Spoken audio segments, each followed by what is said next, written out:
Picture walking across a field in what is now Ukraine. The grass is tall, the wind is quiet, and there's nothing to suggest that beneath your feet once stood a settlement bigger than ancient Uruk, bigger than early Bronze Age Troy, bigger than almost anything else on the planet at that time. Thousands of homes, thousands of people, a community so large it wouldn't be matched in Europe again for over 4,000 years. And then one day, it burned. Not one house, not a handful. Entire settlements, house after house reduced to fire-hardened clay and ash.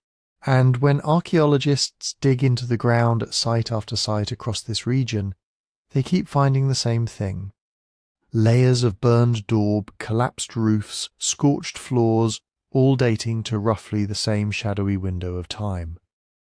Somewhere around 3100 BC, if you're listening to this while drifting off, that's exactly what this is for, so go ahead and follow the show wherever you're falling asleep tonight. And I'd love to know, where are you right now, and what time is it there? I check the comments constantly, and it's wild seeing this show reaching people in Manila at sunrise and Toronto at midnight, all listening to the same mystery at the same moment. So here's the question that's kept archaeologists arguing for decades. Did something catastrophic sweep across prehistoric Europe around 3100 BC? Some kind of reset that ended an entire way of life almost everywhere at once? Or is that too simple, too dramatic, too neat a story for what the evidence actually shows? Because here's the thing, these weren't small farming villages we're talking about. In parts of what's now Ukraine and Moldova, there were settlements holding an estimated 10,000, maybe even 15,000 people. That's not a village. That's not even a small town by ancient standards. That's a city thousands of years before most people think cities existed. Places like Taljanky and Maidanetske and Nebelivka weren't just big. They were planned, laid out in concentric rings with wide radial streets, almost like someone sat down with an idea of order and imposed it onto the landscape. And then, within a few centuries, they were gone, abandoned, burned, and never rebuilt on that scale again. Now I want to be upfront about something, because it matters. The idea that every single settlement burned in one dramatic, synchronized event, like some prehistoric apocalypse sweeping across the continent. That's the kind of claim that sells headlines but doesn't quite survive contact with the actual archaeological record. The truth, as usual, is messier, and honestly more interesting. Some houses were burned, some entire settlements were burned. Some seem to have simply been abandoned, quietly, without fire at all. The pattern is real, but the explanation for that pattern is still very much up for debate. So over the next while we're going to dig into this properly. We'll look at what archaeologists mean when they call these places megasites, and why some researchers hesitate to even call them cities. We'll walk through Nebelivka, Maidanetske and Taljanky individually, because each one tells a slightly different piece of the story. We'll get into the surprisingly complicated science of how you even tell a house burned on purpose versus one that burned by accident. We'll ask whether burning might have been ritual, not disaster. We'll look at climate shifts, disease risk in dense populations, the arrival of new mobile groups from the steppe, and fraying trade networks that once carried copper across the continent. And we'll ask honestly whether warfare belongs anywhere in this picture at all. Because what happened to these giant settlements isn't really one mystery. It's a tangle of several mysteries that all seem to converge on the same narrow window of time. And figuring out which threads are cause, which are effect, and which are just coincidence, that's exactly what we're about to do. So let's slow down for a second and actually define our terms, because the word reset gets thrown around a lot, and it means something very specific in people's imaginations. When most people hear that Europe got reset around 3100 BC, they picture something almost apocalyptic. Cities burning overnight, survivors fleeing into the wilderness, entire populations vanishing, and then some kind of dark age settling over the continent where nobody remembers how to build anything for centuries. It's a satisfying story, it's got drama, it's got scale, and it fits neatly into the kind of collapse narrative we've heard 100 times before, from Rome to the Bronze Age collapse, to whatever documentary you watched last week about ancient civilizations disappearing without a trace. But here's the problem. That's almost never actually what happens. Not in the Bronze Age collapse, not in the fall of Rome, and almost certainly not here either. Archaeological collapse. When you actually dig into what the word means to people who study this for a living, rarely means total disappearance. It usually means transformation. It means a particular way of organizing society, a particular scale of settlement, a particular set of economic and political relationships, stops working and something else replaces it. The people don't vanish. Their descendants don't vanish. What vanishes is a specific pattern, a specific experiment in how to live together that for whatever reason becomes unsustainable. Think about what that actually looked like on the ground in this case. You have these megasites, these enormous settlements holding thousands of people, laid out with startling precision. And then, within a relatively short window of time, that particular way of living, packing tens of thousands of people into concentric rings of houses, stops happening. But the broader population of the region, the Cucuteni-Trypillia culture as a whole, doesn't disappear. People kept farming, people kept making pottery, kept trading, kept living in this part of the world for centuries afterward. What changed was the scale and the concentration. The megasite experiment ended. The people did not. This is where we need to get really careful with our language, because there's a meaningful difference between three things that often get lumped together in popular retellings. There's abandonment, there's burning, and there's the destruction of a society. And those are not the same thing, even though it's tempting to treat them as interchangeable. Abandonment is simple. People leave. Maybe the soil's exhausted. Maybe the water source dried up. Maybe a better opportunity opened up somewhere else. Maybe the social structure that held the community together just frayed apart over a generation or two. Houses get left standing, slowly decay, collapse under their own weight, and the wood rots away long before anyone digs there again. No fire required, no violence required, just people packing up and walking somewhere else, the way humans have done for as long as we've existed. Burning is different. Burning leaves a very specific, very recognizable signature in the archaeological record, and we're going to get deep into exactly how archaeologists identify it later on, because it's honestly one of the more fascinating bits of detective work in this whole story. But burning by itself doesn't tell you why. A house can burn because of an accident, a cooking fire that got out of control on a windy day.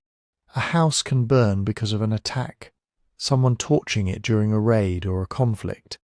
And, strangely enough, a house can burn because the people who lived in it burned it themselves deliberately as part of some ritual we don't fully understand yet. Same physical evidence, wildly different meanings. And then there's the third category, the one that actually deserves the word collapse or reset, and that's the destruction of a society. Not a building, not a settlement, but an entire way of organizing human life. That's a much bigger claim, and it requires much bigger evidence. It's not enough to show that houses burned. You need to show that the social structures, the trade networks, the belief systems, the political relationships that held these communities together actually broke down and failed to be replaced by anything comparable. That's a completely different bar to clear than pointing at some ash in the soil. So, when someone tells you Europe got reset in 3100 BC, the honest response is, which of these are we actually talking about? Are we talking about houses burning? Because that's fairly well documented. Are we talking about settlements being abandoned?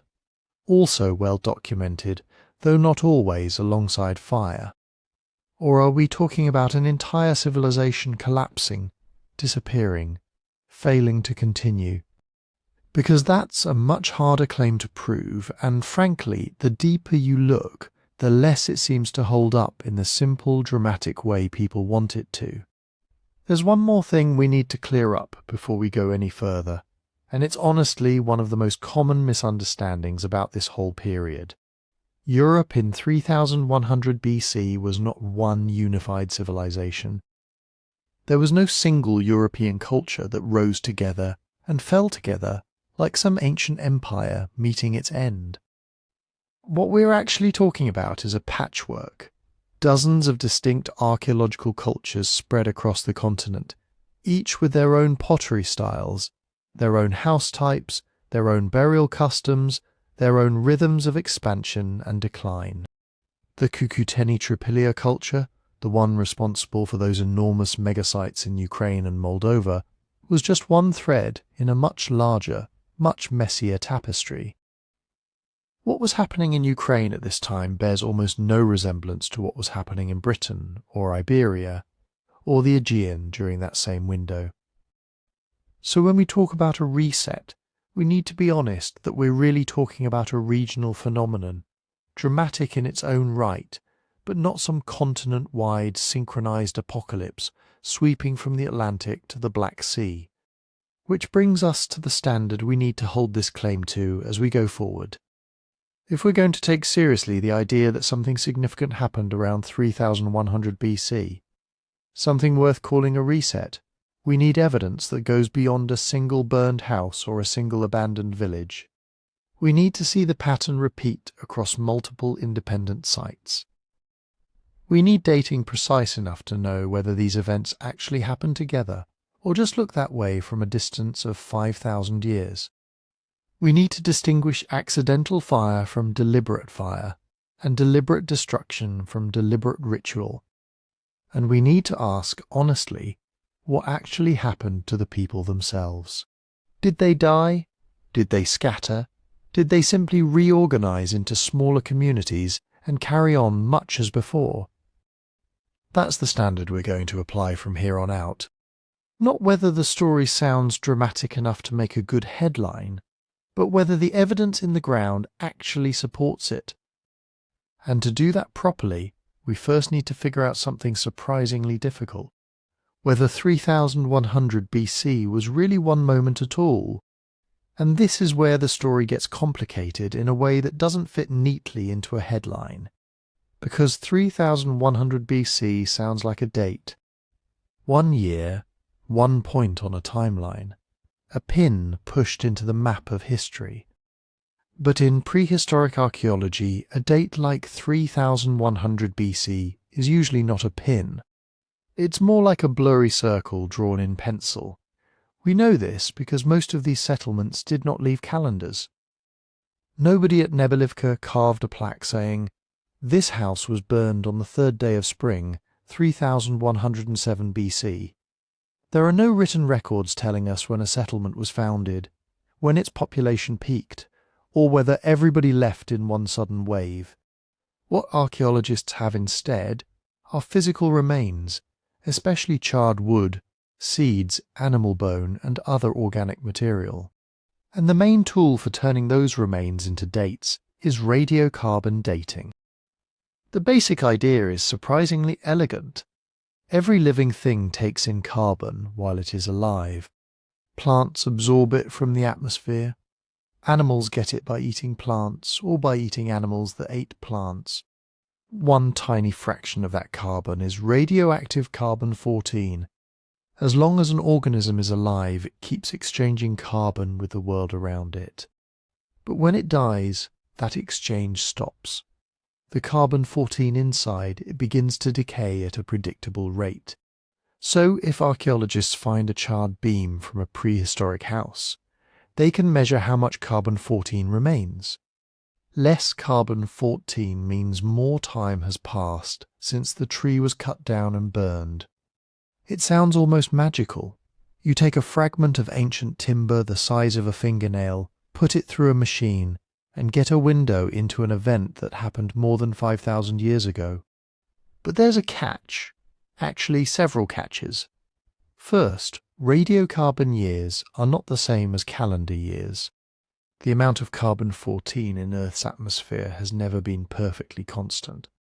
It changes over time because of solar activity, changes in Earth's magnetic field, ocean circulation, volcanic activity, and other processes that have nothing to do with human history. So a sample might produce a raw radiocarbon date that looks precise in the laboratory, but that number has to be calibrated against independent records, especially tree rings. Tree rings are the key. Trees grow one ring per year, and some long-lived tree sequences overlap across thousands of years. By measuring carbon-14 in rings whose calendar age is already known, scientists can build a calibration curve, basically a translation chart between radiocarbon time and actual calendar time. But that translation chart is not a smooth, straight line. It's jagged. It wiggles. In some periods, a small difference in radiocarbon age translates into a fairly narrow range of calendar years. In other periods, the curve flattens out. And when it flattens out, one radiocarbon measurement can correspond to a much wider calendar range. Imagine trying to locate your position on a map using a blurry landmark. If the landmark is a unique mountain peak, great, you know roughly where you are. But if the landmark is an endless flat plain, you could be almost anywhere along it. That's what a calibration plateau does to ancient dates. It turns what feels like a precise answer into a span that may cover decades, sometimes longer. So when you hear that one settlement ended around 3100 BC and another one burned around 3100 BC, that does not automatically mean both events happened in the same year. It may not even mean they happened in the same generation. One house might have burned in 3200 BC. Another settlement may have been abandoned in 3120. A third could have reached its final phase in 3050. From our distance, all of that can get compressed into the same label, around 3100 BC. 5,000 years later, a century can look like an instant. And this matters enormously, because the difference between a simultaneous catastrophe and a long, uneven transformation is the difference between two completely different stories. If settlements across a huge region all burned within a few years of each other, then you start looking for a single common cause. A war, a climate shock, an epidemic, a major political collapse. Something powerful enough to hit multiple communities at once. But if the same settlements declined across 100, 200 or 300 years, then the picture changes. Now, you're not necessarily looking at one disaster. You may be looking at a system under pressure, with different communities reaching their breaking point at different times. One village moves because nearby forests have been cut too heavily. Another breaks apart over leadership or social tensions. Another survives for generations, but gradually loses access to trade goods. Another burns its houses deliberately as part of an established ritual and relocates somewhere nearby. Same archaeological headline, completely different human reality. This is especially important for the late Trypillia world because it didn't exist in a vacuum. The great megasites emerged during the later part of the 4th millennium BC in what is now Ukraine and Moldova within a much broader period of change stretching from the 4th into the 3rd millennium BC. Across Europe and the Pontic steppe, communities were changing how they farmed, moved, traded, buried their dead, built houses and organized power. Some populations became more mobile. Some exchange networks expanded. Others fragmented. New technologies, including metalworking, were becoming more important. Herding economies were shifting. Contacts across the steppe frontier were intensifying. This was not a quiet century, but it also wasn't one single event. The Cucuteni-Trypillia culture itself lasted for a very long time, roughly from the 6th millennium into the early 3rd millennium BC, depending on the region and the phase being discussed. That is an enormous span of time, longer than the entire period between the building of the Great Pyramid and the modern day. And within that long history, settlements changed constantly. Some grew, some shrank, some moved. Pottery styles evolved. House plans shifted. Trade connections expanded and contracted. What we call Trypillia is not one frozen civilization marching toward one final dramatic ending. It's a long-lived cultural tradition made up of many communities over many centuries, responding to a world that never stopped changing. By the time we get to the period, often summarized as around 3100 BC, some of the biggest settlement experiments were clearly no longer being sustained at their earlier scale. The giant planned communities disappear from the archaeological record. Settlement patterns become more dispersed. The old model of life in these enormous, densely organized sites seems to have lost its hold. That much is real. Something changed, but the phrase around 3100 BC should be treated as a focal point, not a stopwatch reading. It's useful because it helps us talk about a broad transition. It gives the story a centre of gravity, but it is not evidence that every settlement burned in the same season, or that every Trypillia community faced the same fate on the same day. In fact, revised chronologies have already changed the story more than once. Earlier archaeological timelines often relied heavily on pottery styles. If two sites had similar ceramics, they were placed in the same phase. If their pottery looked different, they were assumed to be earlier or later.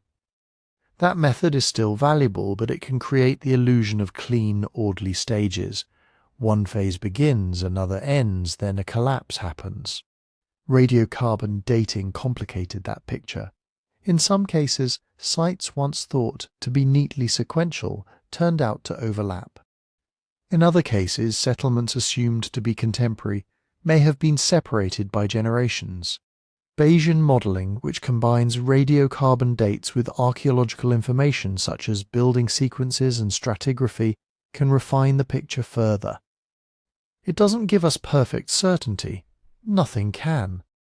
But it can reveal whether a settlement was occupied for 50 years, 100 years, or several centuries. It can show whether different neighbourhoods were used at the same time. It can test whether apparent class layers are really one event or several events spread out across a long occupation. And every time that chronology shifts, the collapse narrative shifts with it. A sudden ending demands sudden explanations. Invaders. Fire, plague, climate catastrophe. A gradual ending opens up other possibilities. Economic stress, soil depletion, the difficulty of maintaining huge populations, factionalism, changes in marriage networks, trade routes, or religious practices. A slow decision by families to leave a crowded settlement and establish smaller communities where life may have been easier. This is not archaeologists trying to make the story less interesting. Honestly, the opposite may be true. A single disaster is simple. It gives you one villain, one moment, one cause. But real people almost never live through history that way. They live through years of small decisions, mounting pressures, rumours, failed harvests, alliances, arguments, opportunities and choices that only make sense when you see the whole chain. So, as we investigate the ashes beneath these giant settlements, we need to keep one thing firmly in mind. 3100 BC is not the answer. It's the question, was there a single moment when Europe's largest prehistoric communities fell apart? Or have we taken a long, uneven transition, stretched across generations and across a vast region, and compressed it into one dramatic date because our brains prefer disasters with a beginning, middle and end? To answer that, we need to understand what these places actually were. because calling them cities may be almost as misleading as calling their end a single catastrophe. Because once you start looking at these places, the word settlement begins to feel almost absurdly small. A settlement can mean a hamlet, 10 houses near a stream, a farming village with a few families, some gardens, some animals and fields just beyond the edge of the houses. That is what most people imagine when they think about Neolithic Europe. But the late Cucuteni-Trypillia world produced something very different. Across parts of what are now Ukraine, Moldova and Romania, farming communities belonging to this long-lived cultural tradition built settlements on a scale that would have seemed impossible for prehistoric Europe. Not a few houses, not a village of 100 people. In some cases, archaeologists have identified thousands of structures spread across hundreds of hectares. Thousands. And that number matters because these were not just piles of houses that accumulated randomly over centuries. Many of the largest sites appear to have been organized. Houses were laid out in rings, arcs, and radial patterns. Open spaces divided neighborhoods. Some settlements had broad routes or corridors running through them. At their centers were unusually large buildings, structures that may have served communal, ceremonial, political, or economic functions. From above, the plans can look almost unnervingly deliberate. Like somebody took a vast empty landscape and drew a community onto it. The best known of these giant sites are concentrated in the forest steppe zone of modern Ukraine, especially along tributaries of the southern Bug and Dnieper river systems. They belong to the later phases of the Trypillia tradition, usually dated broadly to the 4th millennium BC. And for a long time they created a serious problem for the standard story of European prehistory, because the standard story said that real cities came later. Cities, in the conventional model, begin in places like Mesopotamia, Uruk, cities with temples, monumental architecture, writing, rulers, bureaucracies, specialized labor markets, taxes, walls and social classes visible in every layer of the archaeological record. Or later, around the Mediterranean, cities with stone buildings, streets, public squares, workshops, ports and political institutions that leave behind inscriptions and documents. Compared with those places, prehistoric Europe was supposed to be a world of villages. Then archaeologists started mapping the Trypillia megasites more carefully. Aerial photographs revealed crop marks. Geophysical survey, especially magnetometry, allowed researchers to see the buried outlines of burned clay houses without excavating every inch of ground. And the maps that emerged were startling.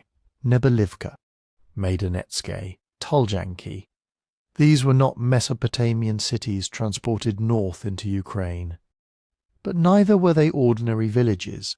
That leaves us with the difficult question: what exactly were they? The word city sounds simple until you try to define it. Is a city just a large population living close together? If so, some Trypillia megasites may qualify. Is it a permanent, dense settlement with planned neighborhoods and public buildings? Again, they begin to look city-like. But if a city requires a centralized government, a ruling elite, occupational specialization, written administration, formal markets, and clear evidence that most people were not producing their own food, then the label becomes much harder to apply. And this is not just an argument over vocabulary. The answer changes how we understand the people who lived there. Call these places villages and their disappearance looks like one more episode in the endless rise and fall of farming communities. Call them cities, and suddenly we are looking at one of Europe's earliest experiments in urban life. An experiment that reached an extraordinary scale, then transformed or fragmented long before the first written histories of the region. But even the population numbers are more uncertain than they first appear. A site with 2,000 or 3,000 house plans does not automatically mean 2,000 or 3,000 houses stood at the same time. Some may have been rebuilt, some may have been occupied only briefly. Some may represent different phases of the settlement's history. Some anomalies detected by geophysical survey may not be houses at all. And even if every structure was a house, we still need to know how many people lived in each one. 5, 8, 10, more? That is how estimates can swing so wildly. At their most dramatic, older calculations suggested that the biggest Trypillia megasites might have held populations in the tens of thousands. Numbers like 10,000, 15,000, even more have appeared in discussions of these sites. If true, that would make them enormous by the standards of Neolithic Europe, larger than almost any contemporary settlement north of the Mediterranean. But more recent researchers have urged caution. A giant site may not have been fully occupied at one time. It may have been divided into neighbourhoods that waxed and waned.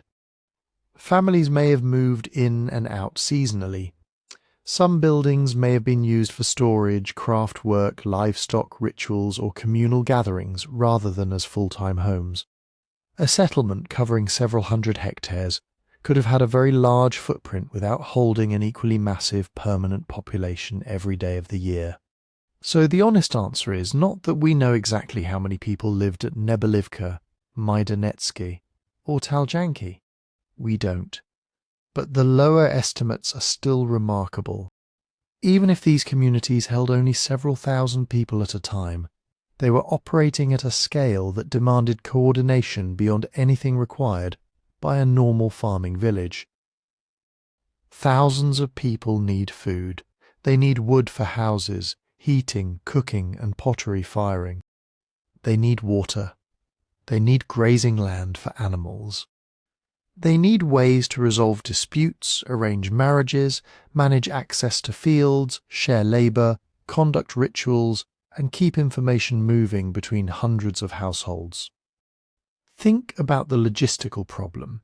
A village of 30 households can survive on familiarity. Everybody knows everybody.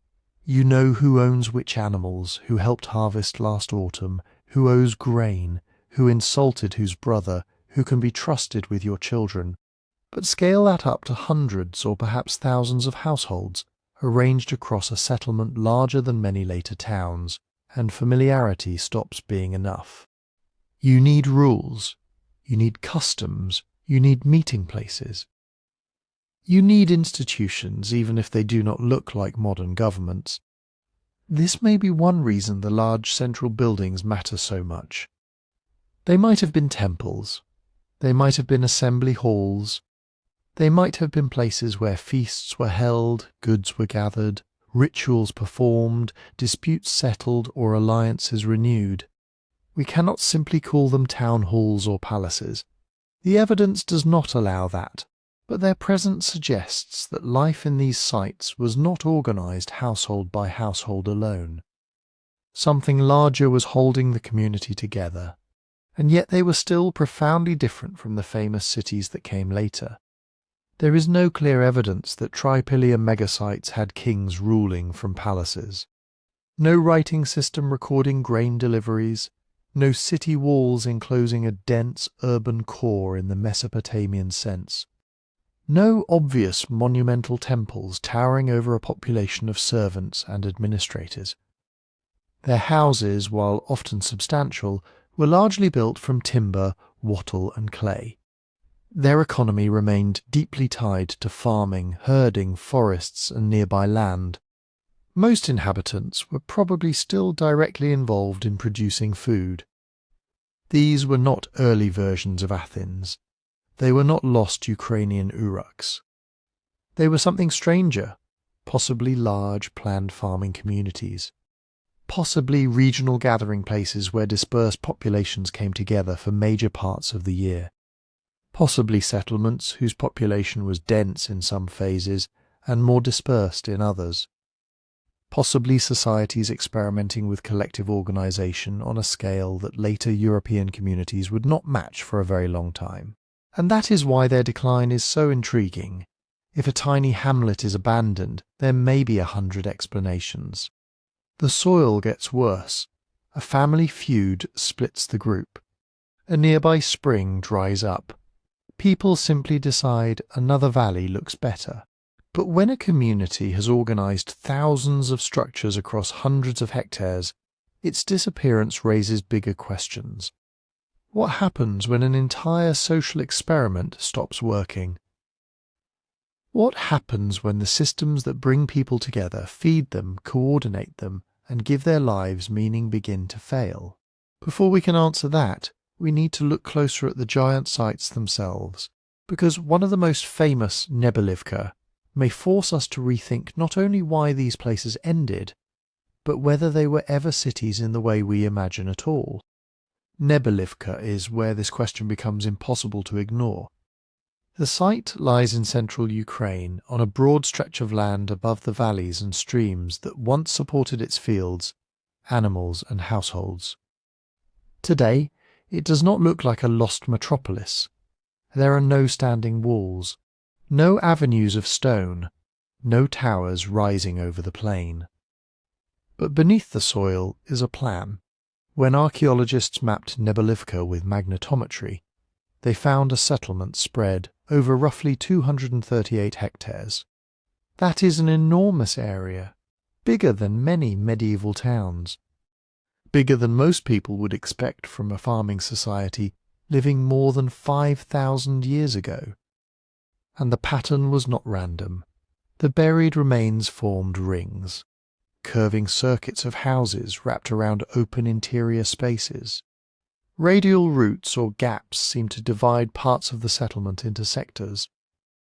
Smaller clusters of buildings appeared to form neighbourhoods, each one connected to the larger plan, but still distinct from the others. It is almost like looking at the outline of a giant wheel. Houses around the rim, more houses and open areas moving inward, routes connecting one part of the community to another.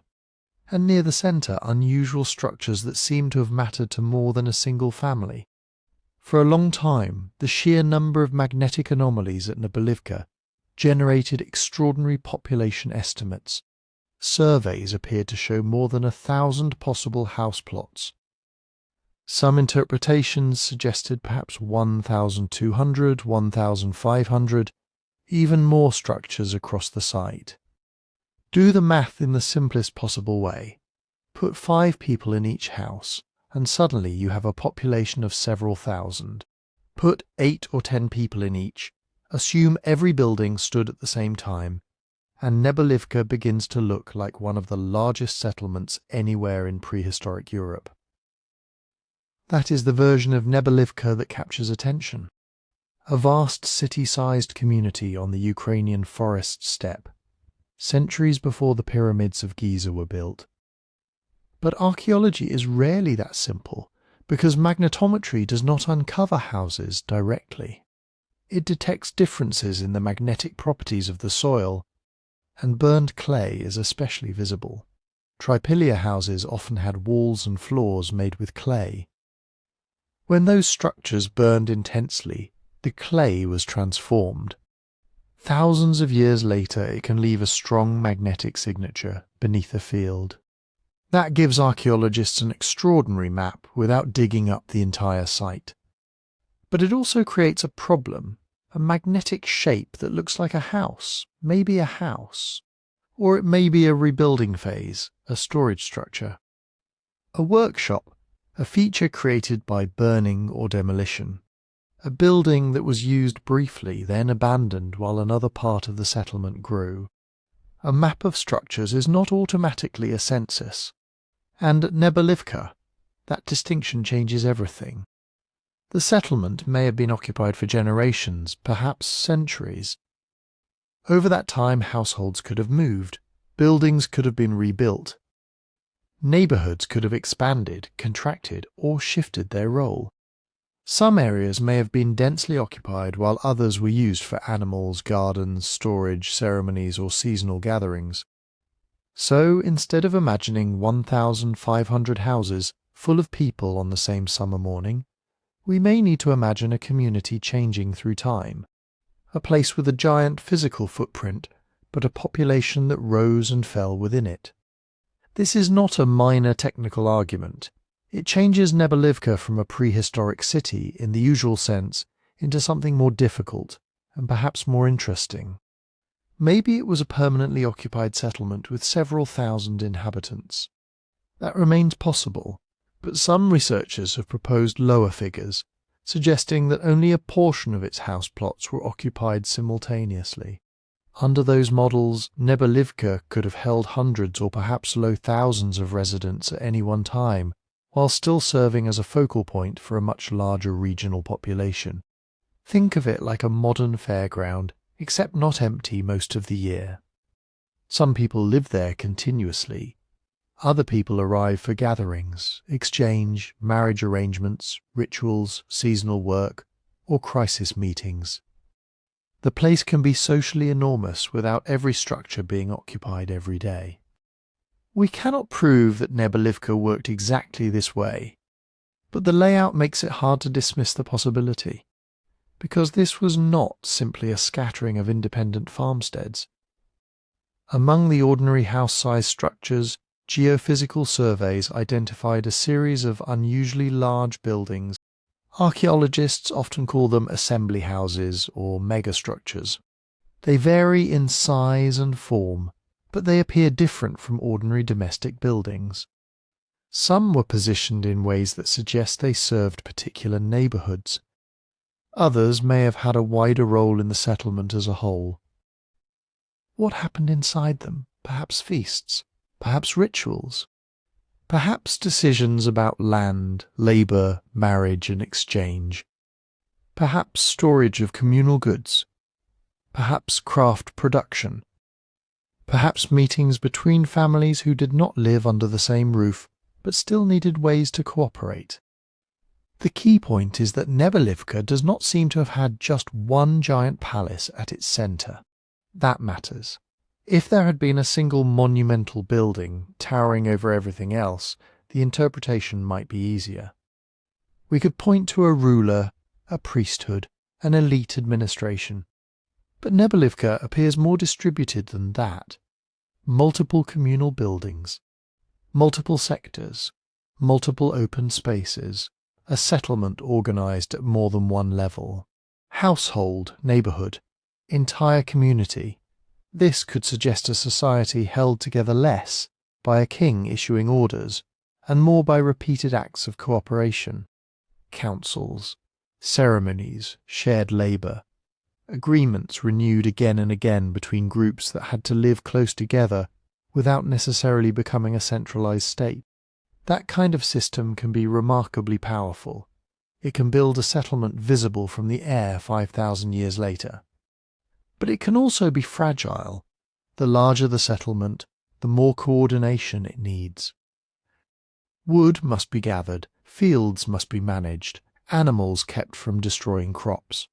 Waste moved away from living areas, food stored against bad harvests. Disputes contained before they become feuds, new households fitted into an existing social landscape. And Nebelivka's rings may reveal that problem as much as they reveal order.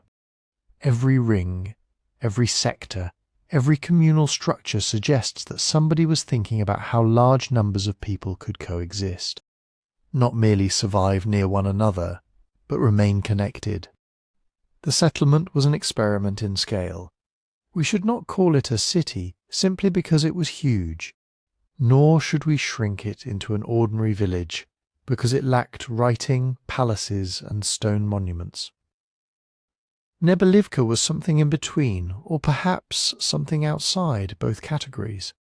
A giant planned community whose true population remains uncertain, but whose social ambition is impossible to miss. And if Nebelivka was already difficult to explain, another site nearby pushes the puzzle even further. Maidanetske was larger. Maidanetske was larger, or at least larger in the way that matters most to archaeologists, larger on the ground, larger in the number of mapped structures, and larger in the challenge it presents to every simple story about prehistoric Europe. The site covers roughly 250 hectares, perhaps more depending on where its boundaries are drawn. that is about the size of a substantial modern town centre. Geophysical surveys have revealed an astonishingly dense pattern of anomalies beneath the fields, probably thousands of structures arranged in circuits and clusters across an enormous area. Again, no stone walls rise above the ground, no written records tell us who founded it, no ancient census lists the families who lived there. But the plan is still there. Maidanetske was not a loose scatter of houses spreading wherever a new family happened to clear a patch of land. The settlement appears organised through rings and arcs of buildings, with routes running between them and large open zones breaking up the dense occupation. Some areas are packed with house-sized structures. Other spaces seem deliberately left clear. From above, or rather from the magnetic map beneath the soil, it looks less like a village that grew by accident, and more like a community that was laid out according to rules. Imagine arriving there 5,500 years ago. You would not see one compact block of buildings surrounded by open countryside. You would move through a vast built landscape of clay houses, lanes, fenced spaces, storage areas, working zones, animals, smoke, fields beyond the settlement, and people who may have belonged to many different kin groups. You might pass one neighbourhood, then another, each with its own routines and relationships, but all nested inside a larger pattern. That pattern raises an obvious question. Who planned it? We have to be careful here. Planning does not necessarily mean a king stood on a platform ordering labourers into place. There is no clear evidence for a palace, a royal tomb, or a central bureaucracy like the ones that later ruled Mesopotamian cities. But somebody, or many somebodies, had to agree on where houses could go, where routes would remain open, where shared spaces would be maintained, where animals could be kept, how one household expanded without blocking another, how new groups joined a settlement that may already have been home to hundreds of families. That is organisation. Not necessarily a state, but organisation on a scale that was extraordinary for its time. And Maidanetske may also have been organised for safety. Its house rings and outer boundaries have been interpreted in different ways. Some researchers see evidence for ditches, palisades, or enclosed zones that could have helped control movement into the settlement. Others warn that not every line on a geophysical survey is a defensive work. A ditch can mark a boundary. It can drain water. It can separate people from animals. It can carry symbolic meaning. It can say, this is where our community begins. Still, the possibility matters. A settlement this large had things worth protecting. Food stores, livestock, tools, pottery, copper objects, seeds needed for next year's planting, and perhaps most importantly, a population concentrated in one place, vulnerable to theft, raiding, or conflict with neighbouring groups. Even without a fortress wall, the layout itself may have offered a degree of control. Dense clusters of houses create narrow approaches. Rings of buildings define movement. Open spaces can function as gathering grounds, work areas, or places where people can see who is coming and going. The settlement may have been open in some directions, bounded in others, and socially defended everywhere. But then comes the problem that turns Maidanetske from an impressive site into a genuine archaeological puzzle. How many people were actually there at one time? Early interpretations could be breathtaking. If the thousands of mapped house-like anomalies were all standing simultaneously, and if each held a family, Maidanetske might have supported a population of many thousands. By the standards of 4th millennium BC Europe, that would be almost unbelievable. A true giant. But the same warning applies here as it did at Nebelivka. A map is not a snapshot. Maidanetske was occupied over time. Houses were built, used, abandoned, burned, rebuilt, and perhaps replaced by new houses somewhere else in the same settlement.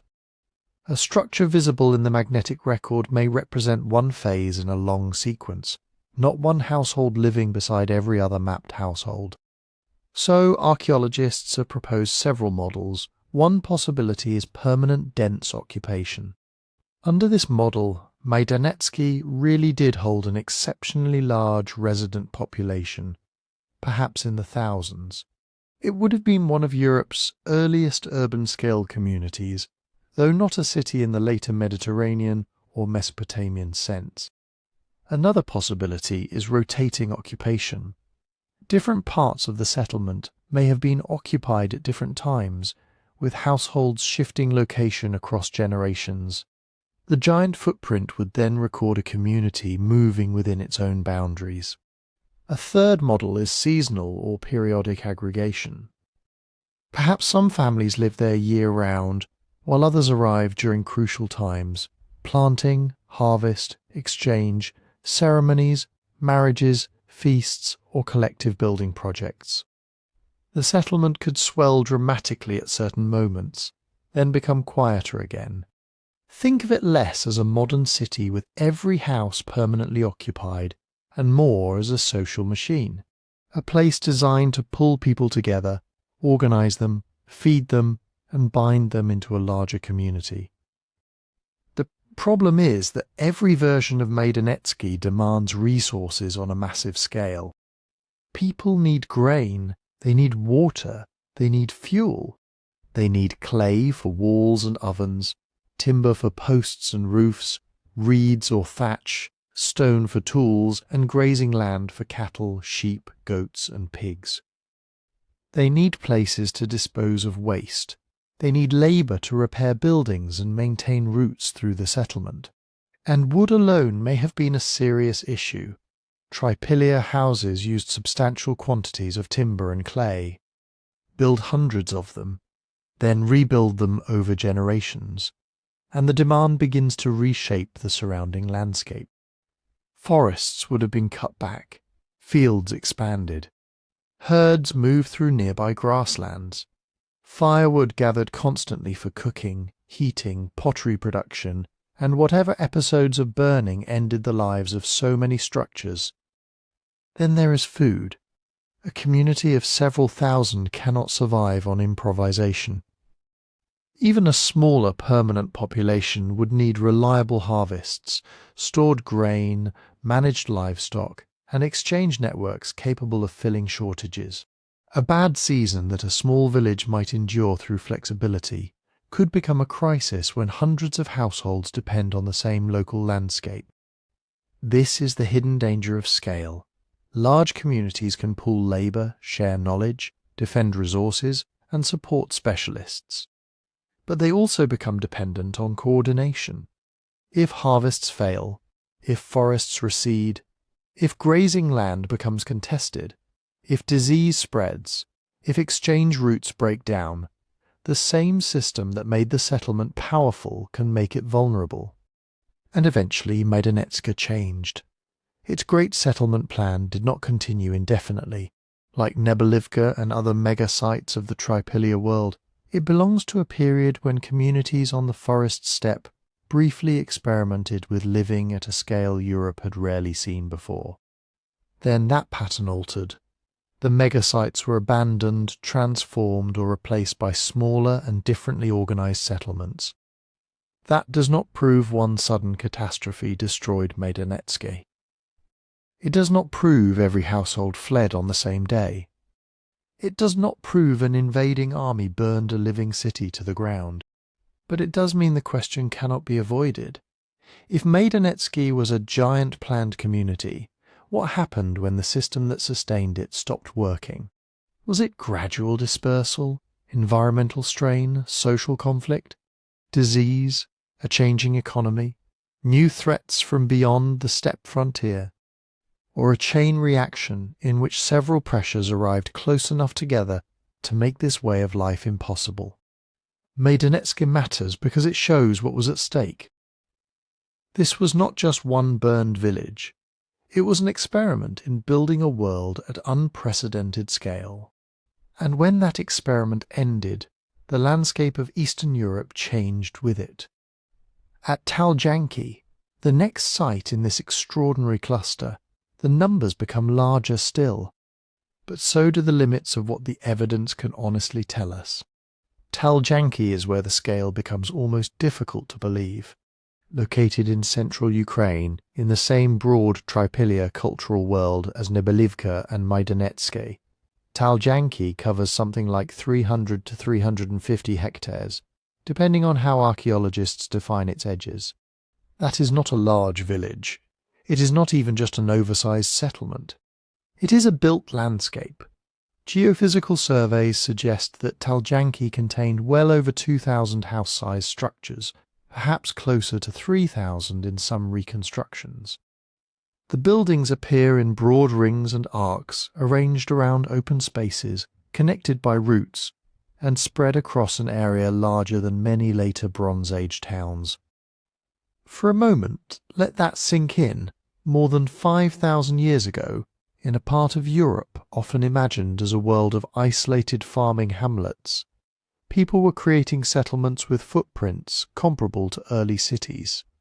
No pyramids, no palaces, no writing, no king whose name survives in an inscription. Just thousands of houses beneath Ukrainian fields. And for a long time that was the problem. Archaeologists knew Taljanky was there. Surface finds, pottery scatters, burned clay fragments, and the traces revealed by excavation all pointed to an exceptional site. But they could only investigate tiny pieces of it. Digging an entire settlement this large by hand would take generations, and even then, excavation destroys the layers it exposes. Then remote sensing changed the story. Magnetometry works because buried features alter the magnetic properties of the soil. A ditch filled with darker sediment may register differently from undisturbed earth. A hearth can leave a magnetic signature, and a clay house exposed to intense heat can become unusually visible beneath the ground. That last point matters. When clay is heated hard enough, minerals inside it lock in a magnetic signal. The walls and floors of burned Trypillia houses can become archaeological beacons. Long after the roof has collapsed, long after the people are gone, long after rain, ploughing, roots and animals have altered the ground above, the fired remains can still announce themselves to modern instruments. The result is extraordinary. Instead of seeing Taljanky as a collection of isolated trenches, archaeologists can map enormous portions of the settlement without turning the entire site into an excavation. The magnetic survey reveals rows of structures, circular patterns, open corridors, and neighborhoods that would otherwise remain invisible. It is a little like discovering an ancient city by looking through the earth rather than digging into it. But this is where the story needs to slow down, because a map of thousands of structures is not the same thing as a census of thousands of occupied homes. This is one of the most important limits of the record. If every mapped house at Taljanky stood at the same time, and if every house held a family, then the settlement may have contained many thousands of residents. Some estimates have imagined populations on a scale that would have been astonishing anywhere in prehistoric Europe. But that calculation rests on a series of assumptions. Were all the structures houses? Probably many were, but perhaps not all. Some may have been storage buildings, workshops, animal enclosures, or structures with functions we no longer understand. Were all the houses occupied simultaneously? Almost certainly not in the simplest possible sense. Taljanky existed over time. Families built houses. Houses aged. Some were abandoned. Some may have been dismantled. Some were burned. New buildings appeared. The settlement expanded, shifted, and changed. And were all residents present all year? That is harder still. A giant site may have supported a large permanent population, but it may also have drawn in people from surrounding territories at particular times.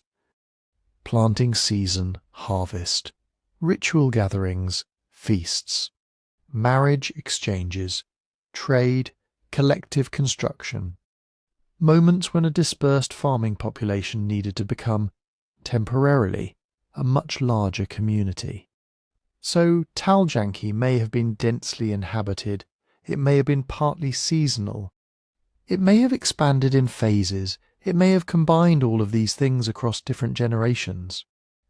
The evidence does not give us one clean answer. What it gives us is a settlement plan so large that people had to be coordinating their lives far beyond the household level. Look at the clusters of buildings. They may represent extended families, lineages, or smaller neighbourhood communities. A cluster could contain houses built by related households, people sharing labour, food stores, animals, obligations, and ritual practices. Beyond that cluster were other clusters. Beyond them, more rings of buildings. And somehow all of them existed within one larger social framework. This was not necessarily a city government. We should not imagine officials with written ledgers assigning every family a plot. But neither was it random. There had to be agreements. Rules that may never have been written down because everyone knew them. Where new homes could be placed. Which routes had to remain clear. Which spaces belonged to a household and which belonged to everyone. Where herds moved. Where waste went. Who could use the open central areas? How disputes were settled when hundreds, perhaps thousands of people depended on the same landscape. That is what makes Taljanky so important. It forces us to take prehistoric social organisation seriously. These people were not simply early farmers living one household at a time. They were participating in systems large enough to coordinate building, movement, food production, exchange, and probably ritual across an area of several square kilometres. But the same evidence that makes Taljanky impressive also makes the idea of a single sudden collapse more difficult. Imagine the magnetic plan as a palimpsest, a manuscript written over again and again, where older words remain faintly visible beneath newer ones. The map records the accumulated history of the settlement, not necessarily one frozen moment at peak population. One ring of houses may belong to an earlier phase.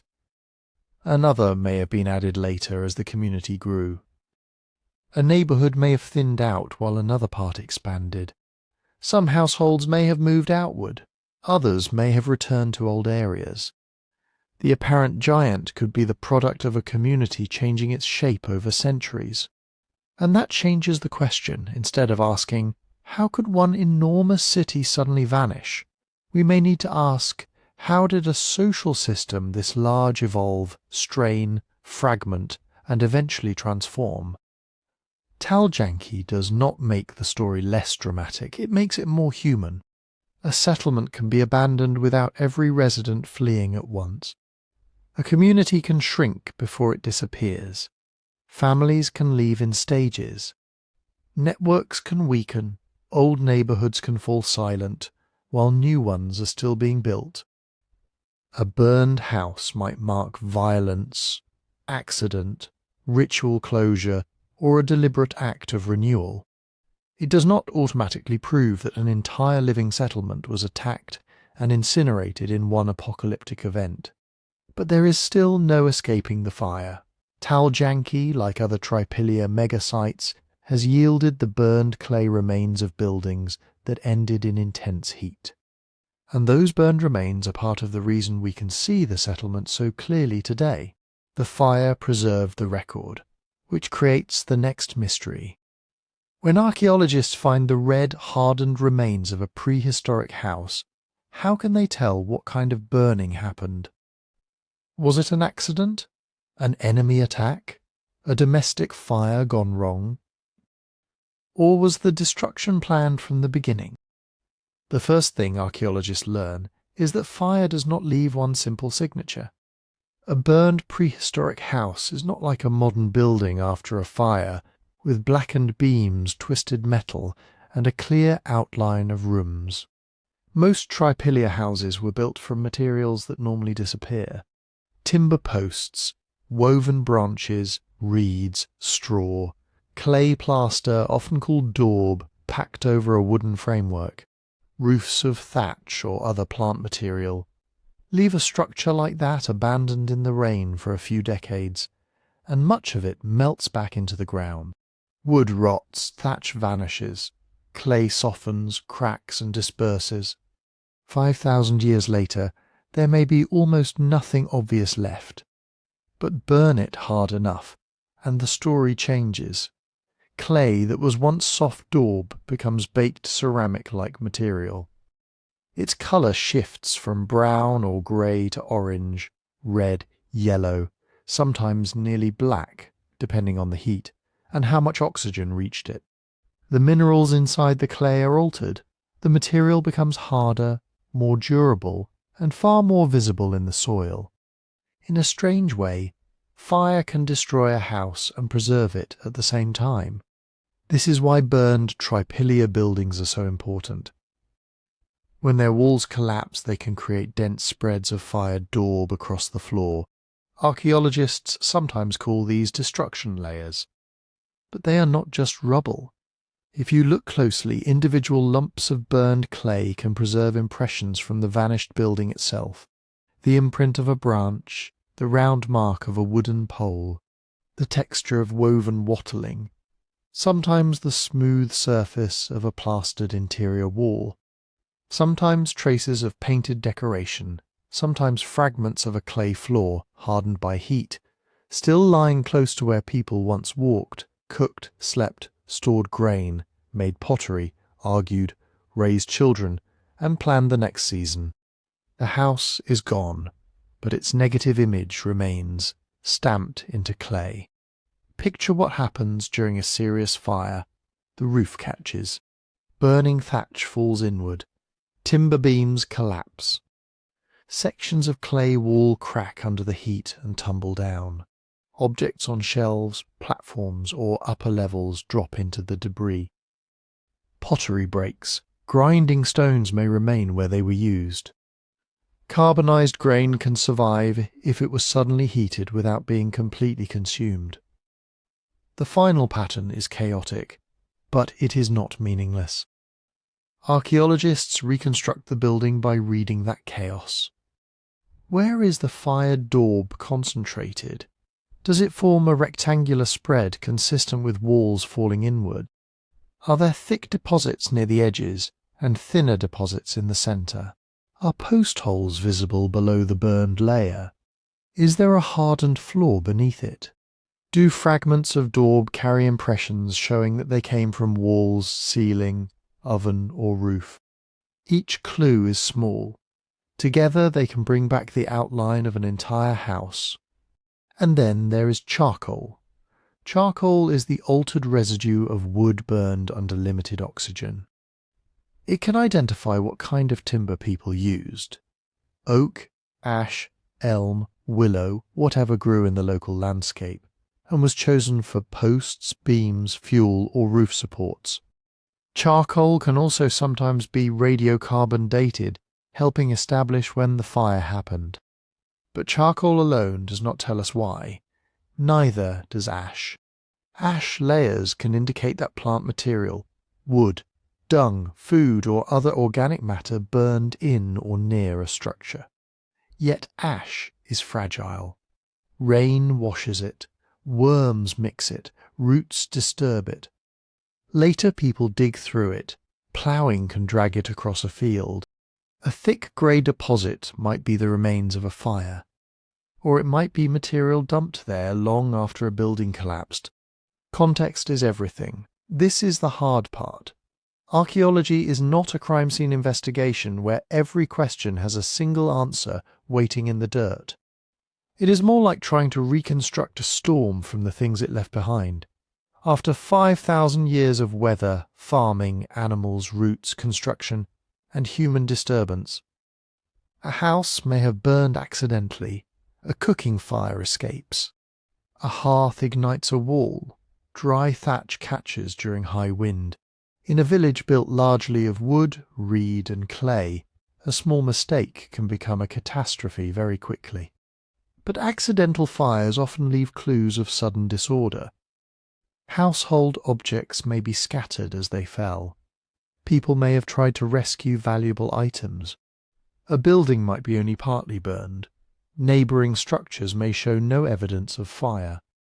The blaze may have been intense in one area and weak in another, depending on wind, fuel, and the way the roof collapsed. Deliberate burning can look different. If a house was intentionally set alight after people had removed usable possessions, archaeologists may find fewer intact everyday objects than expected. Doorways may have been blocked. Fuel may have been added. The fire may have burned hot enough and long enough to bake enormous quantities of wall clay. In some cases, a structure appears to have been prepared for burning rather than simply overtaken by it. But even that is not proof. A family fleeing an accidental fire would also carry what they could. People attacked by enemies might escape with valuables. Objects left inside might reflect panic, poverty, ritual, abandonment, or simple bad luck. A building that burns fiercely may have contained lots of dry timber. A building that burns weakly may have been damp, partially dismantled, or already decaying. There is no archaeological thermometer that says accident, no blackened layer that says enemy attack, no pile of fired clay that automatically means apocalypse. Heat damage itself has to be read carefully. Clay baked to a deep red or orange suggests substantial heat. Warped pottery, cracked stones, vitrified surfaces, and heavily fired daub may indicate temperatures high enough to transform a whole structure. But open fires vary wildly. A short, hot blaze can damage one material while leaving another barely altered. A long, oxygen-poor fire may create blackened deposits rather than bright red ones. And later disturbance can imitate destruction.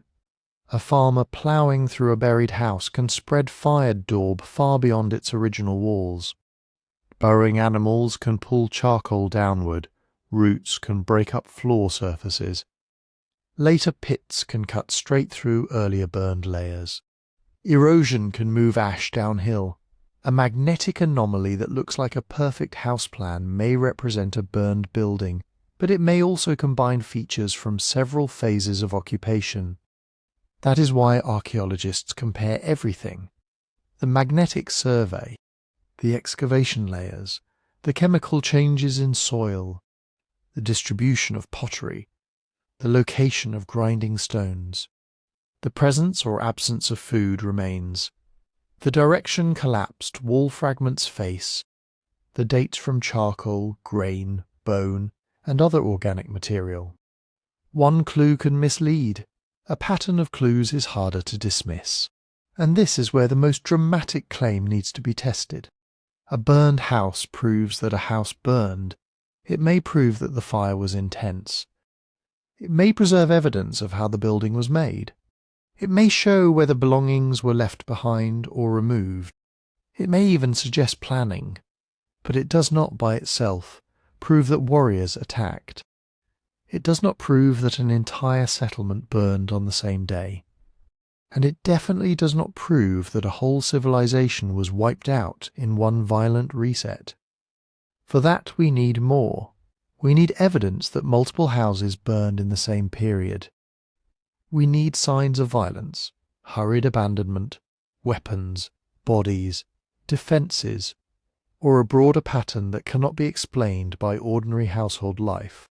And even then, certainty is rare, because at Trypillia sites, another possibility keeps appearing. What if some of these houses were not burned by enemies at all? What if the people who built them set them on fire themselves? Because once you ask that question, the burned houses stop looking like simple ruins. They start looking like the final act of a ceremony. Across the Trypillia world, archaeologists have found burned buildings again and again. Not just one unlucky house struck by a runaway cooking fire. Not just a few settlements with signs of attack. At many sites, houses appear to have been destroyed by intense fire as part of the normal rhythm of settlement life. Built, lived in, repaired, abandoned, burned, and sometimes rebuilt nearby. This has led some archaeologists to a startling possibility. Fire was not always a disaster that ended the life of a household. It may have been the proper way to end one. Think about what a house was in a farming community 5,000 years ago. It was not just shelter, it was where grain was stored, food was prepared, children were born, tools were made, animals may have been kept, and ancestors were remembered. It represented a household, a family line, a claim on land, a place in the community. When that household moved, split apart, died out, or transformed into something new, simply walking away may not have been enough. The building had a social life of its own. It had sheltered people. It had witnessed marriages, arguments, deaths, harvests, shortages and rituals.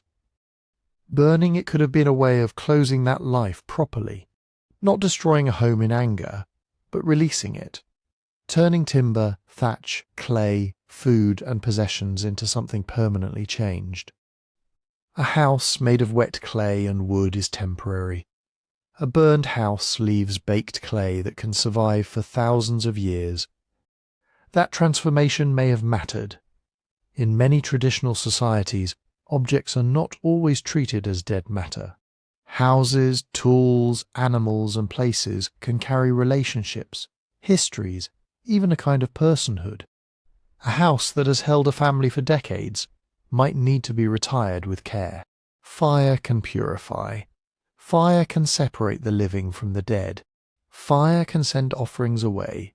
Fire can make a dangerous old place safe. Or it can turn a domestic building into an ancestor monument. We cannot ask the Trypillia people what they believed. Their words are gone, but archaeologists can look for repeated actions, and repeated actions are where ritual begins to become plausible. At some settlements, houses show evidence of being emptied or partly cleared before they burned. Useful objects may be missing.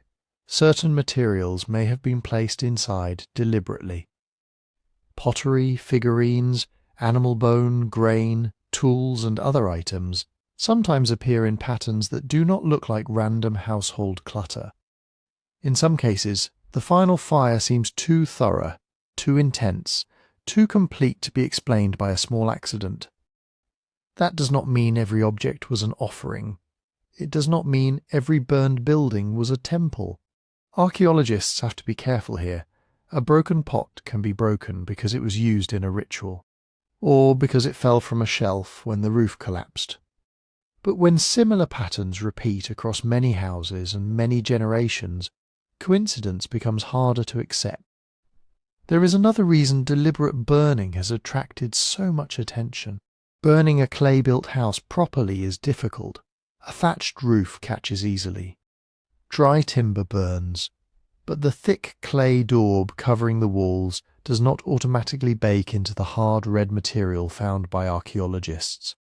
To fire large amounts of daub deeply enough that it becomes almost ceramic-like, a blaze may need to burn very hot for a long time with enough fuel and airflow to keep the heat building. That raises an obvious question. Could an ordinary house fire do this? Sometimes, yes. A timber-framed building with dry thatch, wooden floors, stored fuel, and a collapsing roof can generate enormous heat. Once burning material falls inward and becomes trapped among walls and beams, the structure can turn into a kind of accidental kiln. But experimental burns and archaeological studies suggest that some Trypillia houses may have required more than a spark and bad luck. People may have dismantled parts of a building, arranged fuel, left doors or openings positioned to feed the flames, or added extra wood before the fire began. In other words, burning a house might have been labour, a planned communal event, not a sudden catastrophe. Imagine the effort: cutting timber, gathering brushwood, clearing the building, choosing what stays inside, lighting the structure, standing back as the roof catches, the beams crack, the clay walls glow and collapse. Everyone in the community would know what was happening. That is not how warfare usually looks. If enemies attacked a settlement, we might expect at least some signs of panic and violence. Weapons embedded in bodies, human remains left unburied, defensive walls breached, houses burning unevenly as fires spread unpredictably, valuables abandoned in haste, evidence that one disaster struck many buildings during a narrow window of time. Sometimes archaeology does find violence in prehistoric Europe. Conflict was real. Raids were real. People absolutely killed one another. But repeated house burning by itself is not the signature of an attack, especially when it appears across long periods of occupation, especially when structures seem to have been cleared, carefully closed or burned one by one rather than all at once, especially when settlements were rebuilt, reorganized, and inhabited afterward. A raider wants to take food, animals, people, prestige goods and land. A ritual fire may do the opposite. It may deliberately remove a house from use while preserving its memory in the ground. This could help explain one of the strangest features of the Trypillia record. The very fire that seems to announce destruction may actually be evidence of continuity. A community burning houses according to custom is not necessarily collapsing. It may be renewing itself. Families could shift location within a giant settlement. Old households could make way for new ones. A lineage might mark its end, its division, or its relationship with the dead through fire. But this explanation has limits. Ritual is not a magic word that solves every mystery. It can become an easy answer whenever archaeologists do not know why people did something. Not every burned house was ceremonial. Some fires were accidents. Some may have followed conflict. Some structures may have burned after abandonment, when nobody remained to stop the flames. And different communities may have used fire for completely different reasons. The evidence does not tell us that every Trypillia village calmly gathered to burn every house in a sacred tradition. What it tells us is more complicated and much more interesting. Fire may have had multiple meanings. It could destroy. It could protect. It could erase a household. It could create an ancestor place. It could end one phase of life and make the next one possible, which means the blackened and reddened ruins beneath these vast settlements cannot all be read as evidence of one terrible day. Before we decide that Europe's largest prehistoric communities were wiped out in flames, we have to ask a much more basic question. How many of them actually burned at all? The honest answer is no. The archaeological record does not support the claim that every settlement burned. And it definitely does not support the stronger claim that every settlement across this enormous region burned at the same time, in one coordinated catastrophe around 3100 BC. That is the dramatic version. It is also the version that demands the most evidence. Trypillia communities spread across what is now Ukraine, Moldova, and Romania for well over 1,000 years. They built small villages, medium-sized settlements, and for a period, truly massive places like Nebelivka, Maidanetske and Taljanky. Thousands of sites are known, but only a fraction have been excavated, and only a fraction of those have been excavated extensively enough to reconstruct exactly how individual houses ended. So when someone says every settlement was burned, what do they really mean? Every settlement we have found, every settlement archaeologists have tested, every house in every excavated settlement, or every community living across a territory larger than many modern countries. Those are very different claims, because archaeology is not a complete map of the past. It is a survival record, and fire has a strange advantage in that record. An unburned prehistoric house can disappear almost completely. Timber rots, thatch vanishes, floors decay, clay walls soften in rain, collapse and slowly merge back into the soil, After 5,000 years, an ordinary abandoned house may leave only a faint stain in the earth, a few post holes, fragments of pottery, maybe a shallow scatter of debris that is almost impossible to see without careful excavation. But burn that same house, and the clay changes forever. Daub hardens. It turns red, orange, black, sometimes nearly brick-like. Collapsed wall fragments create dense, obvious layers. A burned building can announce itself to archaeologists from the air, in magnetic surveys or in a trench cut through the soil. It survives because the fire accidentally preserves it. That creates what archaeologists call preservation bias. We notice burned houses because burned houses are visible. We find them more easily. We map them more clearly. We excavate them more confidently. Meanwhile, countless structures that were dismantled, decayed, relocated or abandoned without burning may be nearly invisible beside them. It is like trying to understand a modern city 5,000 years from now by looking only at buildings made of concrete. You might conclude that everyone lived in bunkers simply because the wooden houses, temporary shelters, warehouses, fences, gardens and market stalls have disappeared. So yes, burned houses are common in the Trypillia record. In some places they are spectacularly common, but common does not mean universal, and universal does not mean simultaneous. This distinction matters more than it might seem.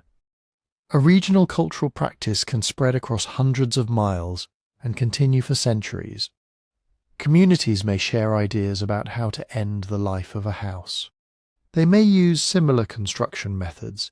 They may participate in the same exchange networks, marry between communities, imitate one another, and pass traditions down through generations.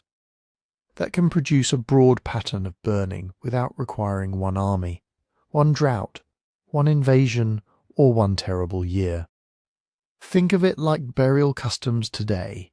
Millions of people may follow similar funerary traditions, but not all at once, not for the same reason, and not because a single disaster forced them to do it.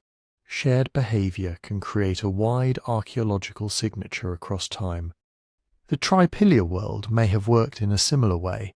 Burning could be part of the cultural grammar of a house, a known way of ending occupation, but it may not have been practiced by every household, at every site, in every generation, and there are other possibilities that complicate the picture.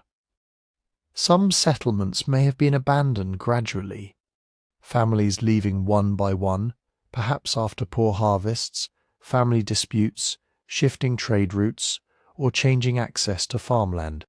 Some may have downsized with a giant settlement breaking into smaller communities rather than disappearing overnight. Some may have relocated a few miles away, moving closer to water, fresh fields, timber, grazing land, or safer ground.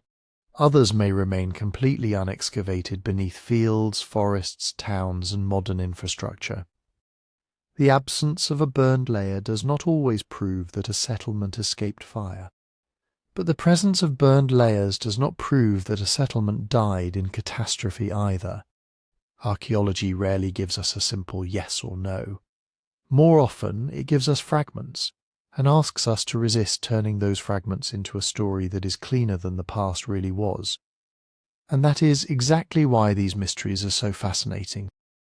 If you enjoy digging into the questions where the evidence is real, but the answer is still unsettled, you can get the channel's book about the 12 unexplained mysteries on the website. The link is in the description now. What would we need to prove a genuine coordinated destruction event? First, precise dating, not dates that all fall somewhere within a century or two of 3100 BC. That is not enough. For this claim, we would need multiple settlements independently dated to an extremely narrow window, ideally showing that houses in different regions burned within years, perhaps even within the same generation.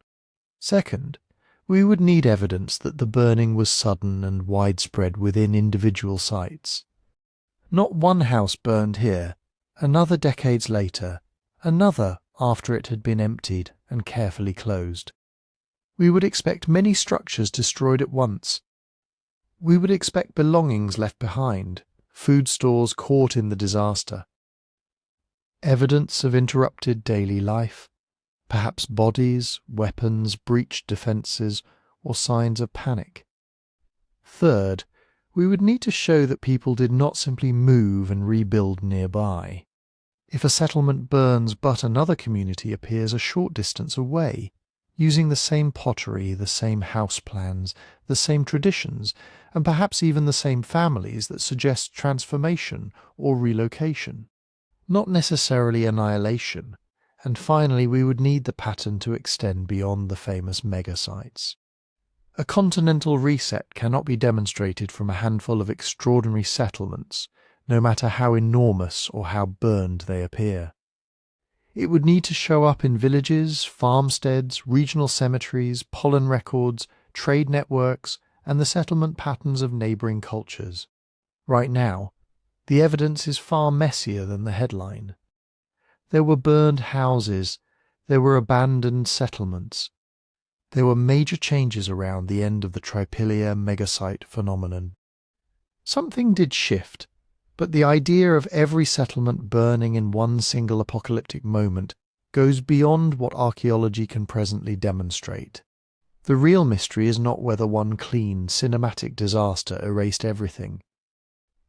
The real mystery is why these immense communities, after centuries of growth and innovation, stopped working on the same scale at all.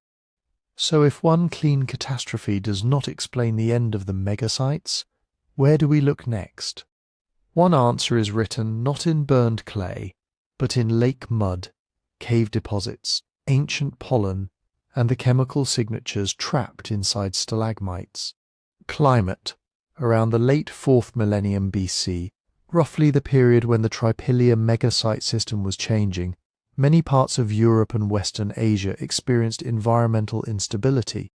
This is often connected to what researchers call the 5.2 kiloyear event, a period centred somewhere around 3200 BC. In broad terms, it appears to have involved shifts in rainfall patterns, changes in temperature, and in some regions, more frequent drought. That sounds like exactly the kind of explanation we have been looking for. The giant settlements depended on farming. Farming depends on weather. Weather changes, crops fail, populations scatter. Simple. But this is where the evidence becomes difficult again. Because the 5.2 kiloyear event makes it sound like a switch was flipped across half the planet. As if, one morning, Europe woke up dry, rivers shrank, fields died, and every large settlement suddenly became impossible to maintain. That is not what paleoclimate evidence shows. Climate events are labels that scientists use to describe broad patterns visible across many records. They are useful, but they can hide enormous local differences. A lake in the Carpathians may record several decades of lower water levels. A cave in southeastern Europe may suggest changing winter rainfall. Pollen from one region may indicate forests expanding, while pollen from another points to drier grasslands, more erosion or reduced crop cultivation. One river valley may have suffered repeated summer droughts. Another may have faced destructive floods after irregular storms. A community only 50 miles away could experience a very different version of the same climate shift.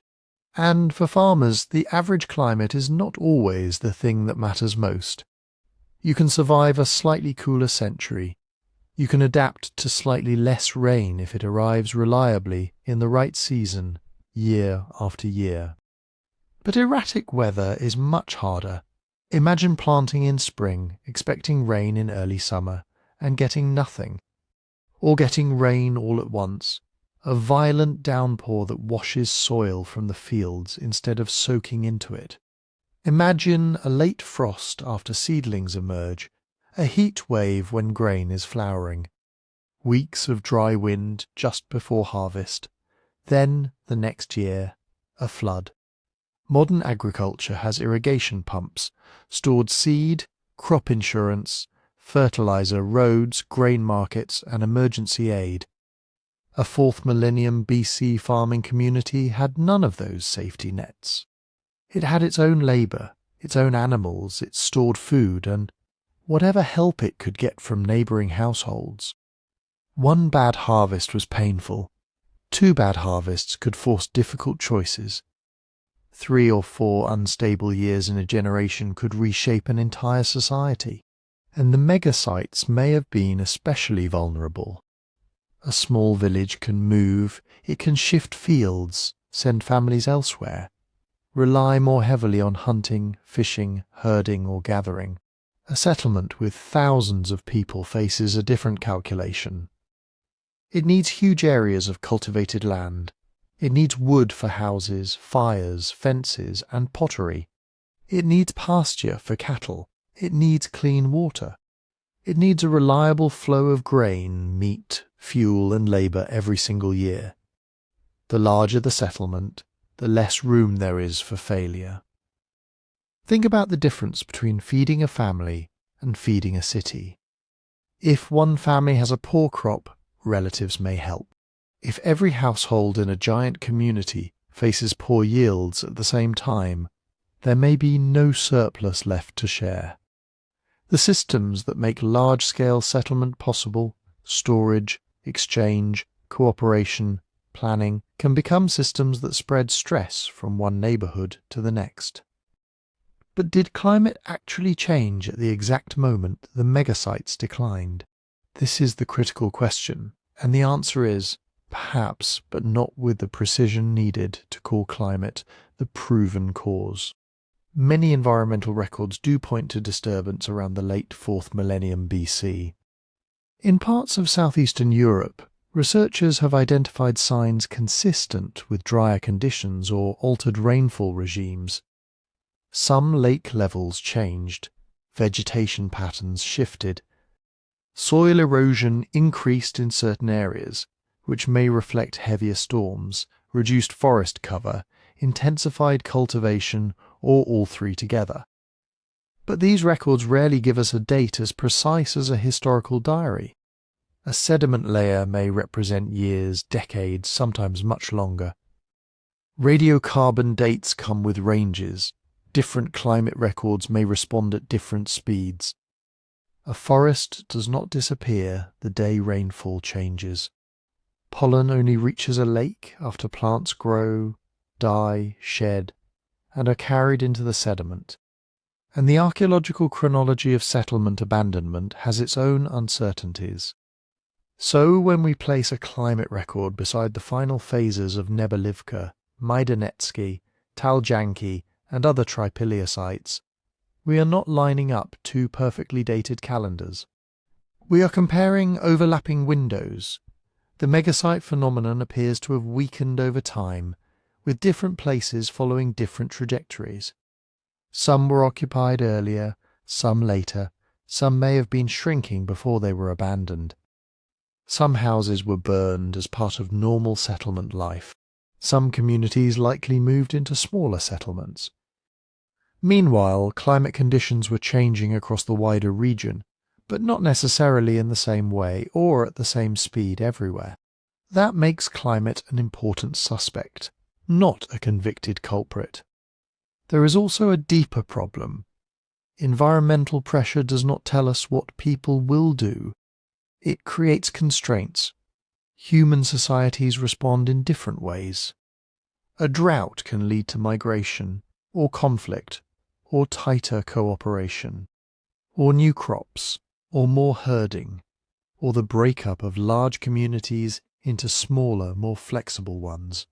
The same poor rainfall that destroys one settlement might push another to innovate, and Trypillia people were not passive victims waiting for the weather to decide their fate.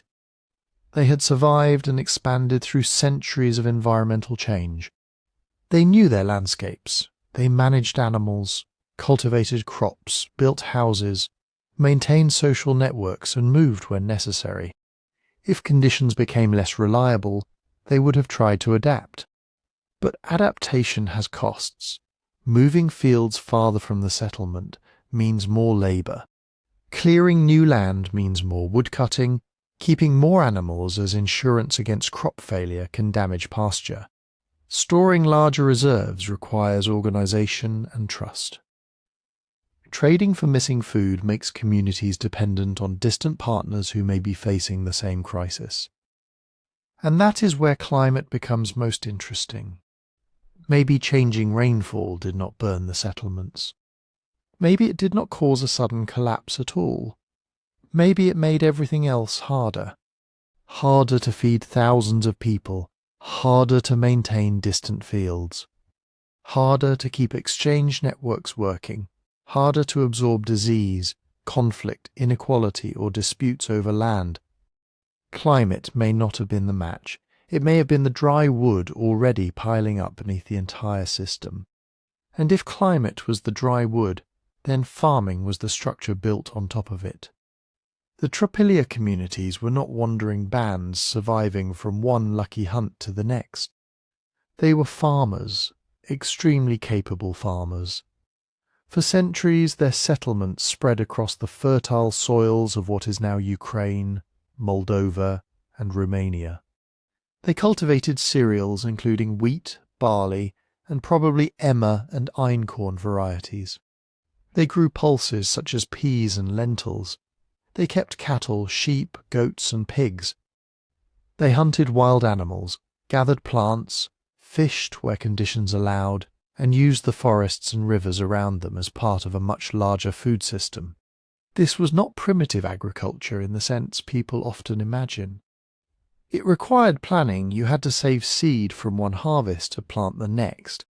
You had to decide which fields to cultivate, which animals to breed, which ones to slaughter before winter, how much grain to store, how much labour to devote to house building, pottery making, herding, clearing land, and bringing in firewood.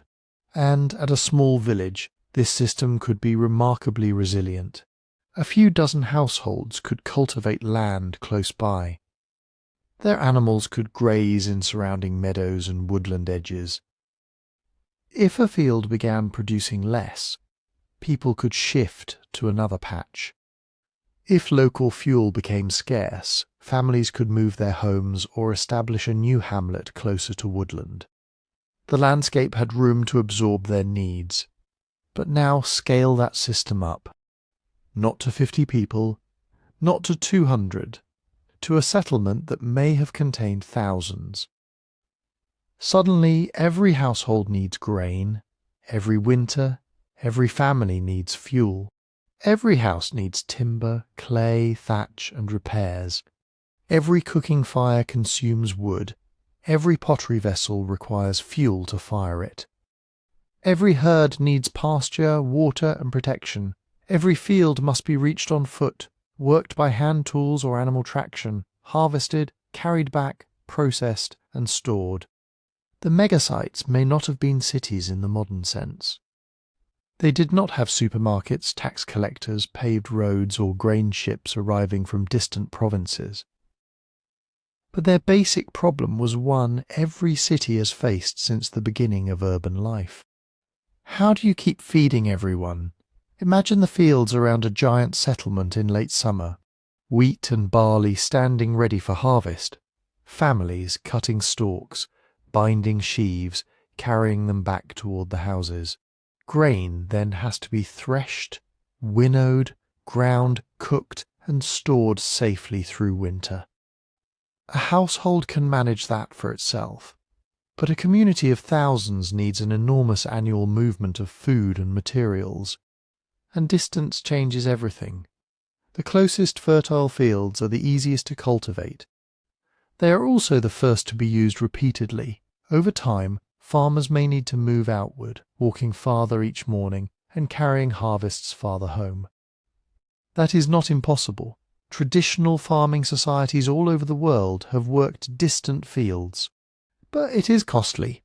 Every extra mile means labour that cannot be spent building, making tools, tending children, repairing houses, or managing animals. Then there is the soil itself. We should be careful here. The famous black soils of the Ukrainian forest steppe are among the most naturally fertile on Earth. Trypillia farmers were not necessarily exhausting their land within a generation, and archaeology cannot simply tell us that every field became barren. But intensive cultivation, especially when combined with uncertain rainfall, can reduce yields over time. Crops remove nutrients. Repeated disturbance can expose soil to erosion. A heavy storm after woodland has been cleared can carry valuable topsoil downhill and into streams. The answer may have been shifting cultivation. Use a field for a period, then leave it fallow and clear another area. That can work very well when population is low and land is abundant, but it becomes harder when a massive settlement has already expanded across the landscape, because the same land is needed for more than crops. Cattle need grazing. Pigs benefit from woodland, sheep and goats can feed on rough ground, but large herds can put pressure on vegetation. Forests provide nuts, wild plants, game, building poles and shade. And above all, they provide wood. Wood was the hidden currency of prehistoric life. Trypillia houses were built largely from timber frameworks, woven walls, clay daub and thatch. A settlement made up of hundreds or even thousands of houses represented a staggering demand for trees. And those houses did not last forever. Wood rots, roofs leak, walls crack, homes need rebuilding, fences, pens, tools, carts and storage structures all required timber too. Then came fuel. Every meal cooked over a fire, every cold season demanded heating. Every ceramic pot, bowl, figurine, and storage vessel required firing. Trypillia communities produced pottery in huge quantities, including the elaborate painted ceramics that make their culture so recognizable today.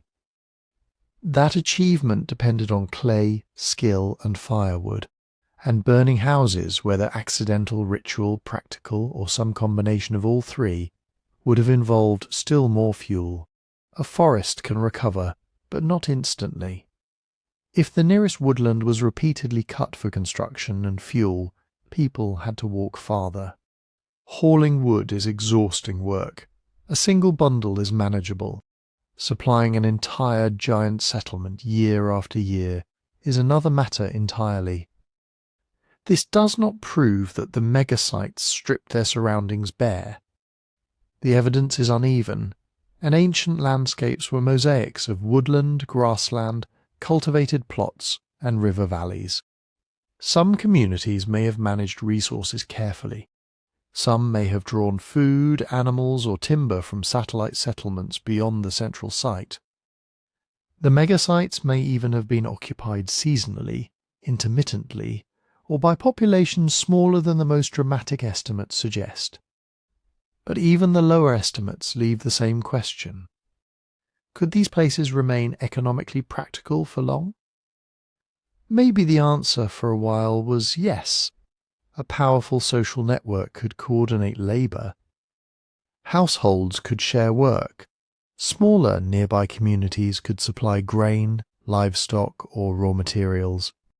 Exchange networks could move what one district lacked to where it was needed. A giant settlement might have been less like one self-contained city and more like a regional gathering point, held together by kinship, ritual, trade, and collective effort. But that kind of system depends on cooperation continuing to work. If harvests became less reliable, fields farther away, wood harder to obtain, pasture more crowded, or transport more demanding, the advantages of living together could begin to disappear. A household might look at the labour required to support life near the megasite and decide that a smaller village, closer to fresh land and woodland, made more sense. Not because the old community had failed overnight, because dispersal could become the rational response. And once some families leave, the burden on those who remain can become heavier. Fewer hands to maintain shared spaces, fewer kin to organise large projects, less surplus for trade and ritual, more disputes over who contributes food, fuel, animals, and labour. Agricultural stress alone may not have ended the megasites, but it could have weakened the foundations beneath them. Add unstable weather, add disease risk, add pressure from new mobile populations on the steppe, add competition over copper, livestock, and prestige, add internal disagreements that become harder to solve when every household is worried about the next harvest. Then the giant settlement stops being a symbol of security. It starts becoming an expensive problem. And an expensive problem has another cost that is almost invisible in the archaeological record. People, the larger a settlement becomes, the more difficult it is to keep thousands of bodies, animals, food stores, waste pits, wells, and cooking fires from interfering with one another. This is one of the oldest problems in urban history. Long before sewers, germ theory, public hospitals, or clean water systems, density could turn everyday life into a biological gamble. At a small farming hamlet, waste can be carried away from the houses. Animals can be kept at the edge of the settlement. Families can draw water from a stream, spring, or shallow well without competing with hundreds of neighbours. If one household becomes sick, contact may be limited. The illness might remain inside one family, one cluster of houses, one small community. But what happens when the settlement is not a hamlet? What happens when hundreds, perhaps thousands of people are living within the same enormous planned site? Every person produces waste. Every animal produces more. Cattle, sheep, goats, pigs, dogs, and people all leave behind dung, food scraps, contaminated bedding, parasites, and bacteria. And Trypillia communities kept animals not in some distant industrial zone, but as part of daily household life. Livestock meant meat, milk, traction, hides, manure, and security. But it also meant flies. It meant contaminated ground. It meant pathogens moving between species. This does not mean the megasites were filthy death traps. That would be an exaggeration. People who live with animals learn practical habits. They know where not to dump waste. They understand that foul water makes people sick, even if they do not know about microbes. They can separate animal pens from houses, use manure as fertilizer, choose settlement locations near reliable water, and organize cleaning through household routines. But practical knowledge does not eliminate risk. It only manages it. And density changes the equation. A contaminated water source that affects one family is a tragedy. A contaminated water source used by hundreds of families can become a crisis. A stomach illness that would be survivable in normal conditions becomes more dangerous during a poor harvest. A parasite infection that weakens a child may not kill them directly, but it can leave them vulnerable to hunger, cold, or another disease. Then there are the diseases carried by animals. The shift from hunting and gathering to farming did not just change what people ate, it changed what they lived beside. Domestic animals created new opportunities for infections to cross the species barrier. Not every famous historical disease existed in 3100 BC. We should not casually imagine medieval plague, cholera, or influenza sweeping through these settlements exactly as they did in later cities. Many major epidemic diseases require large, continuously connected populations to keep circulating. The evidence does not allow us to name the specific illnesses that affected Trypillia communities. But the general risk is real.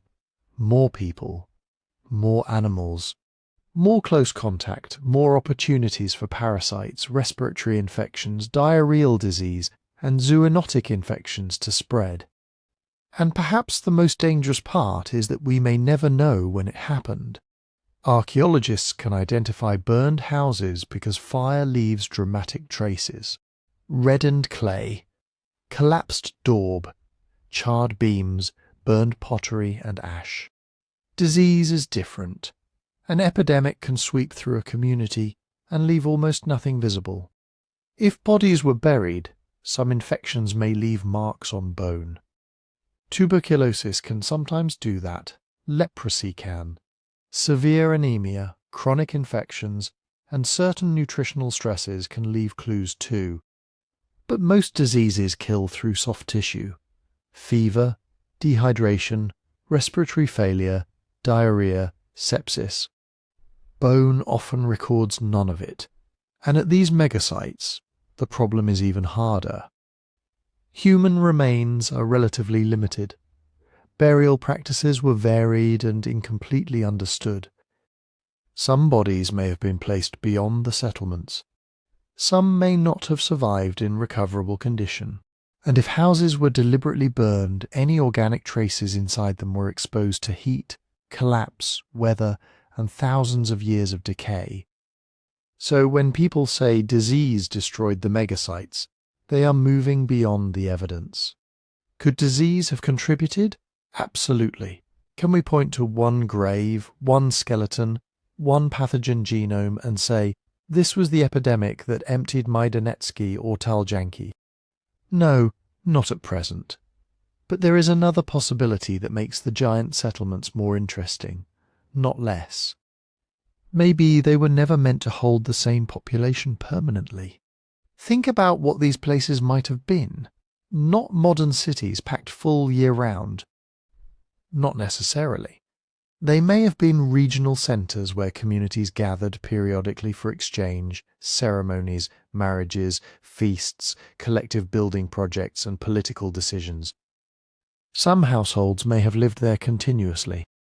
Others may have arrived seasonally, stayed for a time, then returned to smaller settlements, fields, and grazing areas across the surrounding landscape. That kind of rhythm could solve several problems at once. It reduces pressure on food and fuel supplies. It gives fields, forests, and pasture time to recover. It spreads livestock across a wider territory. And it may reduce disease transmission by preventing one dense population from remaining permanently packed together. In other words, dispersal may not always have meant collapse. It may have been part of how the system worked: gather, trade, marry, worship, build, share news, settle disputes, then disperse again, carrying goods, obligations, and kinship ties back across the countryside. But there is a catch. A system built on periodic gathering depends on people wanting to gather. It depends on trust. It depends on the central place continuing to offer something valuable enough to justify the travel, the labour, and the risk of bringing so many people together. If harvests worsen, if livestock losses rise, if water becomes unreliable, if sickness becomes more common, if disputes over contributions grow sharper, then the gathering place can lose its pull. What once felt like security can begin to feel like exposure, and the demographic numbers themselves remain uncertain. Counting houses is not the same as counting people. Not every house was occupied at the same time. Not every structure was necessarily a home. Population estimates in the thousands are plausible for some megasites, but they are models, not head counts. The true number may have risen and fallen over generations. Some places may have been densely occupied, others may have been vast ceremonial landscapes with only partial or seasonal residents. That uncertainty matters, because the story is not that Europe's first cities became too crowded and died of disease. We cannot prove that. The stronger conclusion is more unsettling. These communities were experimenting with scale on a level Europe had rarely seen before. And scale creates hidden vulnerabilities. The more people depend on the same water, the same fields, the same forests, the same animals, and the same social agreements, the more ways the system can fail. A drought can hurt a village, but in a megasite, drought can expose every weakness at once.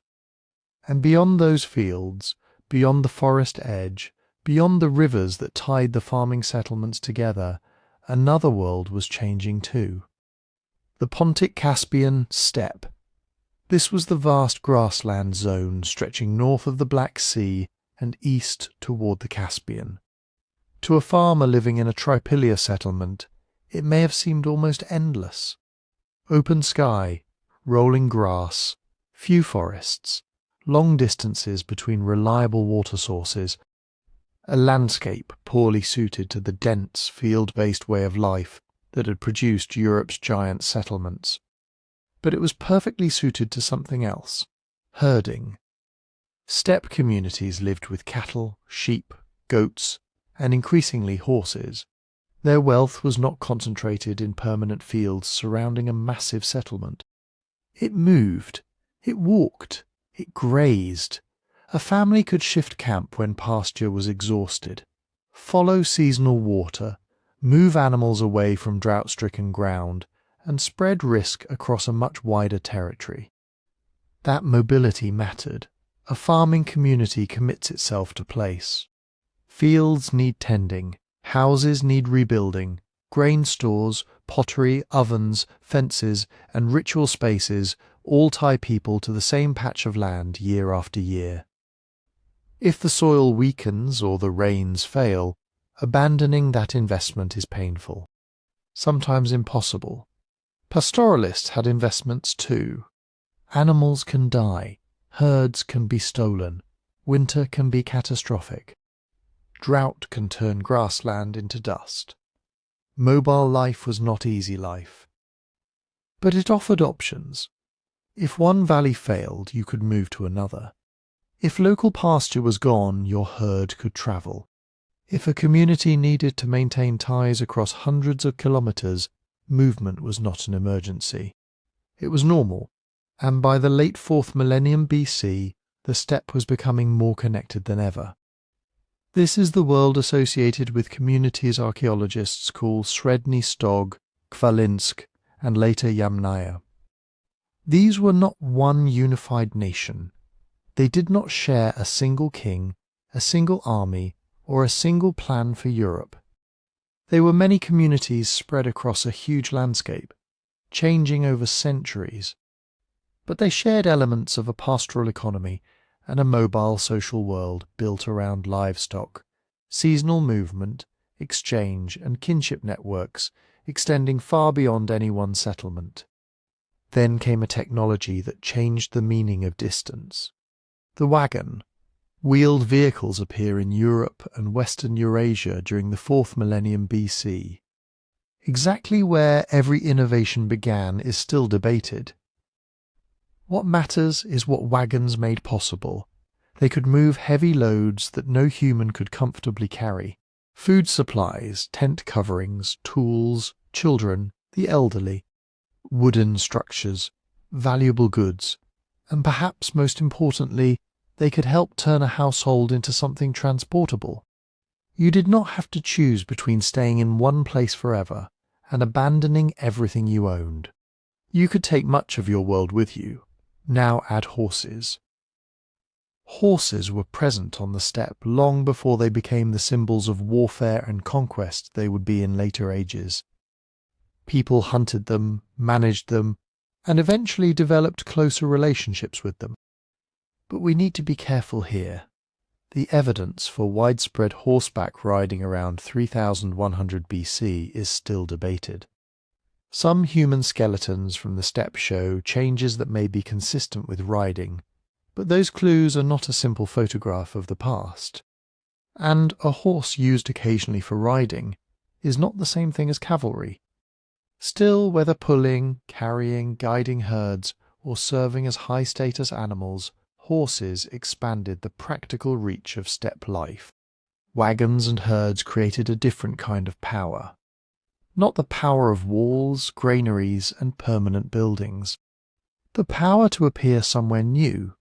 The power to maintain connections across long distances. The power to leave, and this matters because the Trypillia megasites were not isolated farming islands surrounded by empty wilderness. Their inhabitants had long been in contact with steppe populations. Archaeology shows that the forest-steppe frontier was a zone of exchange. Materials, tools, ornaments, animals, ideas, and perhaps people moved across it. We see steppe-style objects appearing in farming regions. We see farming traditions influencing communities closer to the grasslands. We see evidence of mixed practices in frontier areas, where people did not fit neatly into one category or the other: farmer, herder, steppe, forest. Those labels help archaeologists organize evidence. Real people were messier. A woman from a farming settlement could marry into a pastoral community. A herder could settle near cultivated fields. A family might keep cattle and sheep, grow grain when conditions allowed, trade hides or livestock for pottery and copper, then shift its way of life over generations. Children could inherit more than genes. They could inherit stories, rituals, technologies, food habits, and loyalties from both sides of the frontier. This is why the old story of a sudden steppe invasion sweeping away peaceful farmers is too simple. Yes, migration happened. Genetic evidence from later periods makes that clear. People connected to steppe populations moved westward and mixed with other communities on a vast scale. And conflict was certainly possible. Livestock are valuable. Land and water are valuable. In years of stress, a mobile group arriving with hungry animals could create immediate tension with settled farmers protecting fields and grain stores. But migration is not automatically invasion. Contact is not automatically war. And cultural change is not proof that one population destroyed another. Sometimes people fight. Sometimes they raid. Sometimes they take captives. Sometimes they flee. But sometimes they trade. Sometimes they intermarry. Sometimes they adopt a useful technology because it works. Sometimes a struggling farming household looks at mobile herders and sees not an enemy, but a survival strategy. Imagine what that could mean during a period of climate instability. If harvests were becoming less reliable, livestock might look more valuable than grain. If forests near the megasites were thinning, a household might prefer a life that required fewer permanent buildings and less firewood. If maintaining a giant settlement demanded endless labour and negotiation, mobility could begin to look like freedom. Not everyone would make that choice, but some may have.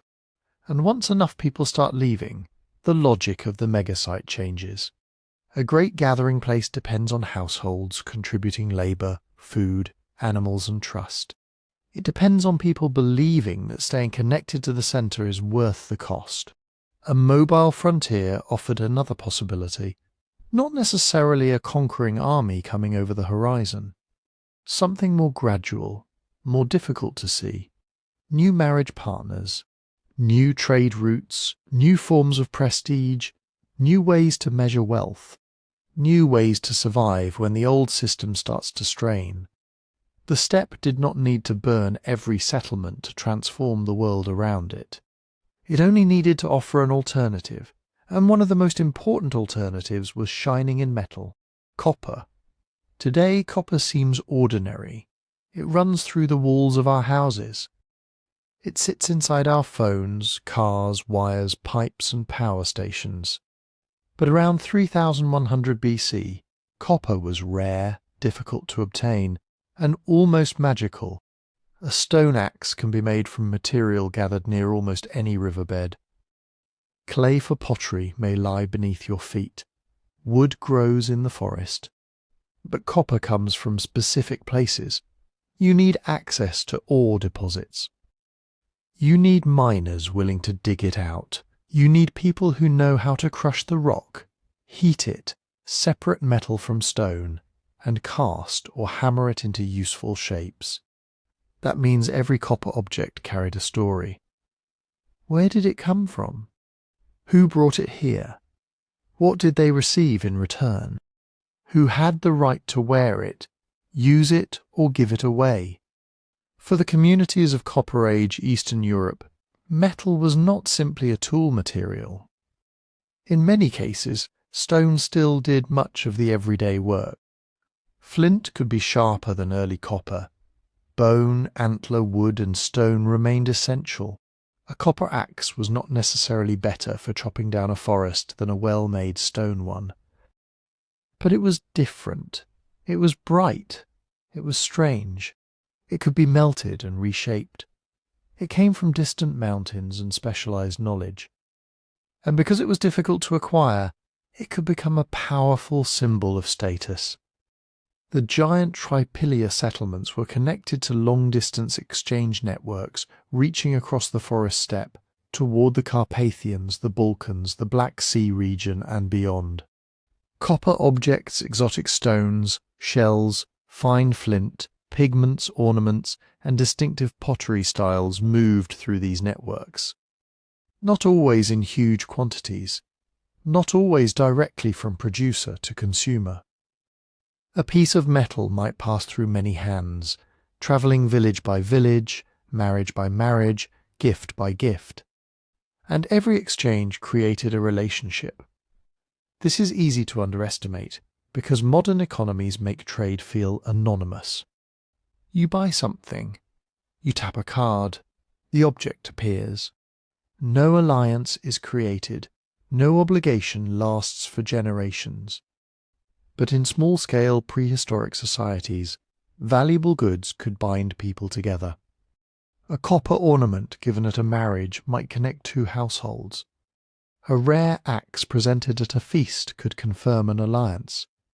Exotic beads might advertise that one family had distant relatives, trading partners, or political influence. A leader, if that is even the right word, could build prestige not just by owning rare things, but by giving them away. That is the key. Prestige was not always about locking wealth in a private storehouse. Often it was about proving that you could attract wealth, redistribute it, and make other people indebted to you. If you could obtain copper from far away, then give it to allies during a crisis, people remembered. If you could organize a feast, provide cattle, distribute ornaments, settle disputes, and connect your community to a wider world, your position became stronger. In that sense, exchange networks were political infrastructure. They helped hold large communities together. A megasite with thousands of people could not survive on grain alone. It needed trust between households. It needed marriage alliances. It needed access to raw materials. It needed specialists, visitors, herders, farmers, potters, ritual leaders, and distant partners to keep returning. The settlement may have looked like a city from above, with its rings of houses and planned spaces. But beneath that physical layout was something less visible and possibly more fragile. A web of obligations, and webs can fray.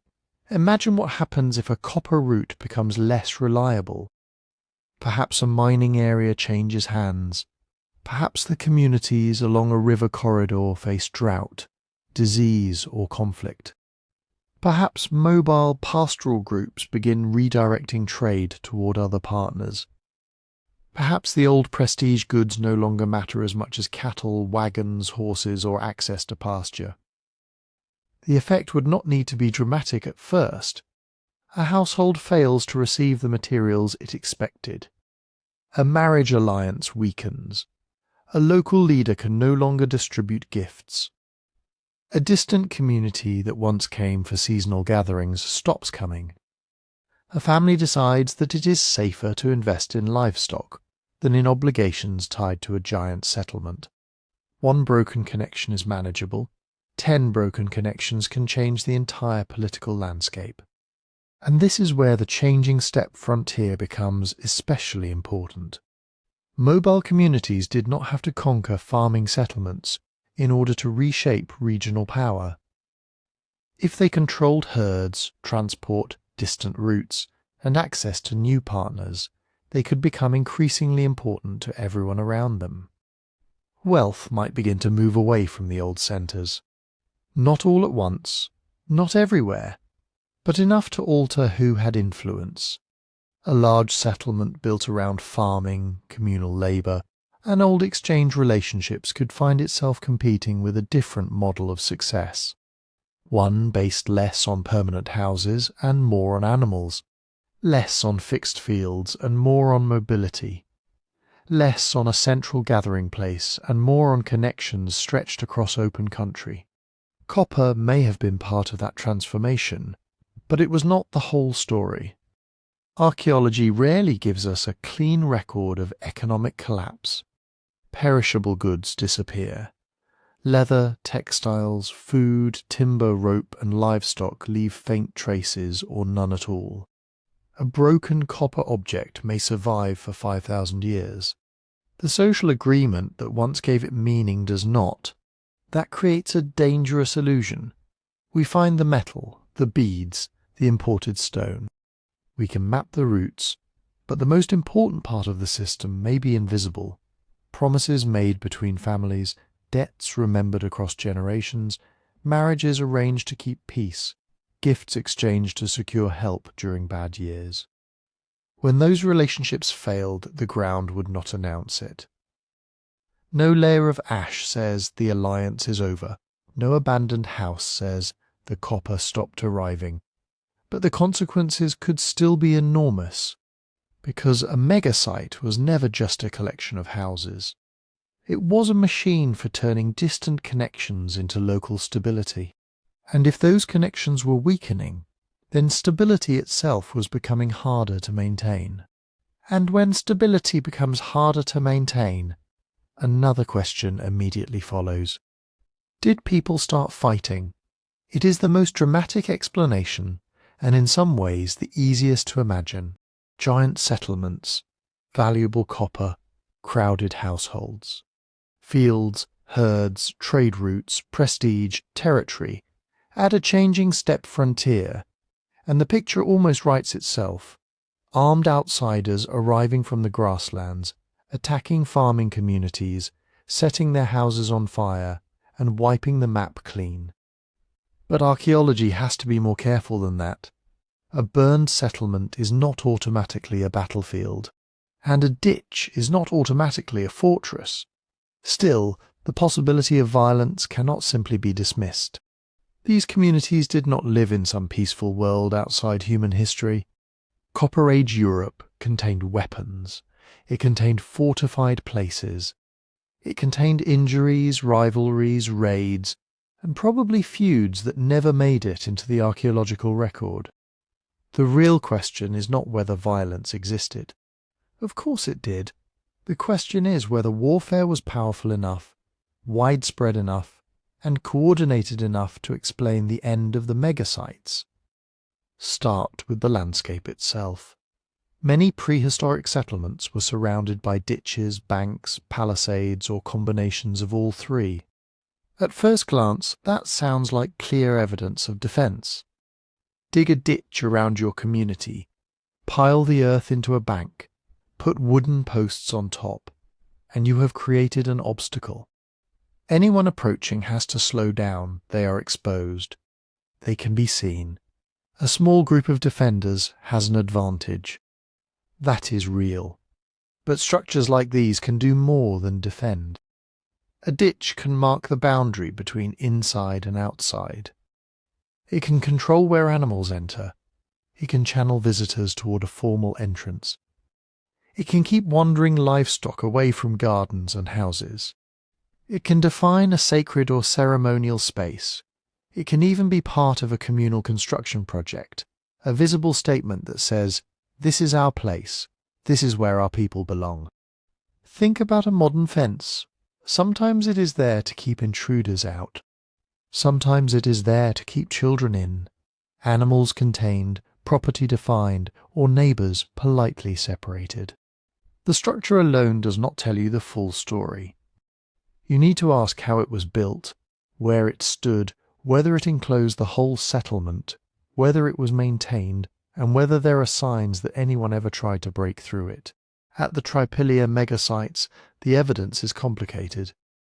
Some locations had ditches or enclosing features, some may have had palisades or barriers.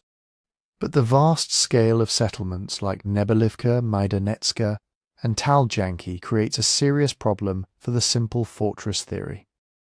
defending thousands of houses spread across hundreds of hectares, would have been an enormous task. A continuous wall around a settlement that large would require massive amounts of timber, constant maintenance, and a level of centralized control we should not assume automatically existed. And in some cases, the enclosures archaeologists identify do not look like the kind of heavy, continuous, tightly defended fortifications expected around a community under permanent military threat. That does not mean people felt safe. It means the evidence does not let us say, these were cities under siege, then there are the weapons. Archaeologists find flint points, axes, adzes, clubs, knives, and occasionally copper tools or weapons in Copper Age contexts. But an object can have more than one purpose. A flint point might have been used to hunt deer, to kill an enemy, or simply to sit in a toolkit waiting for either emergency. An axe can clear forest, build houses, butcher animals, display status, or become terrifyingly effective in a fight. The presence of weapons proves capability. It does not prove battle. What would stronger evidence look like? If a giant settlement had been destroyed in a massacre, we might expect bodies left where they fell. Skeletons with embedded arrowheads, skulls fractured by blows. Burned human remains trapped inside collapsed houses. Mass graves containing people of different ages and sexes, killed and buried quickly. Signs that survivors did not return to recover the dead. That is the signature of sudden catastrophe. For repeated raiding, the pattern might be different. We might see smaller settlements abandoned or rebuilt. Defensive structures strengthened over time, isolated victims with weapon injuries. Stored food taken or destroyed. Houses burned unevenly, perhaps near entrances or exposed edges. A landscape of insecurity rather than one decisive final battle. And for organized conquest, we would expect something larger still. A visible replacement of one population by another. New settlement patterns appearing abruptly, foreign-style weapons, graves, houses and food traditions arriving in the same places that older communities disappear. Evidence that control changed hands. Some of those things do occur in parts of prehistoric Europe at different times. Human history was not peaceful, but for the decline of the Trypillia megasites around the end of the 4th millennium BC, the evidence for one single devastating military campaign remains frustratingly thin. There is no universally accepted battlefield, no enormous massacre layer discovered beneath every burned settlement. No clear trail of one conquering army moving from megasite to megasite, leaving identical weapons, identical graves, and identical destruction in its wake. That absence matters. It does not prove that warfare played no role. Archaeology is full of missing evidence. Bodies can decay. Victims can be removed. Wooden defences vanish. Survivors can rebuild elsewhere, carrying little more than what they can hold. And if violence took the form of threats, livestock theft, ambushes, intimidation, or small raids, it may leave almost nothing we can identify 5,000 years later. But absence does make one thing difficult. It makes it difficult to claim that every settlement was burned by invaders. The more likely picture may be messier, and therefore more human. Some communities may have faced real local violence. A dispute over pasture, a raid for cattle, a fight over access to copper, river crossings or harvest stores. A conflict between neighbouring groups made worse by drought, disease, or the failure of old alliances. In a stressed world, violence does not need to conquer an entire region to become historically important. It only needs to make life less predictable. A family that fears raiding may move closer to relatives. A village that loses cattle may abandon marginal fields. A community that cannot guarantee safety for traders may lose access to distant goods. Leaders who once organized feasts and alliances may suddenly need to organize guards, repairs, and retaliation. That changes everything, because warfare may not have been the match that lit every house. But in a world already strained by climate pressure, disease, population density, and fraying exchange networks, even limited violence could have helped turn a difficult transition into a chain reaction. And this is where the story stops looking like a simple collapse.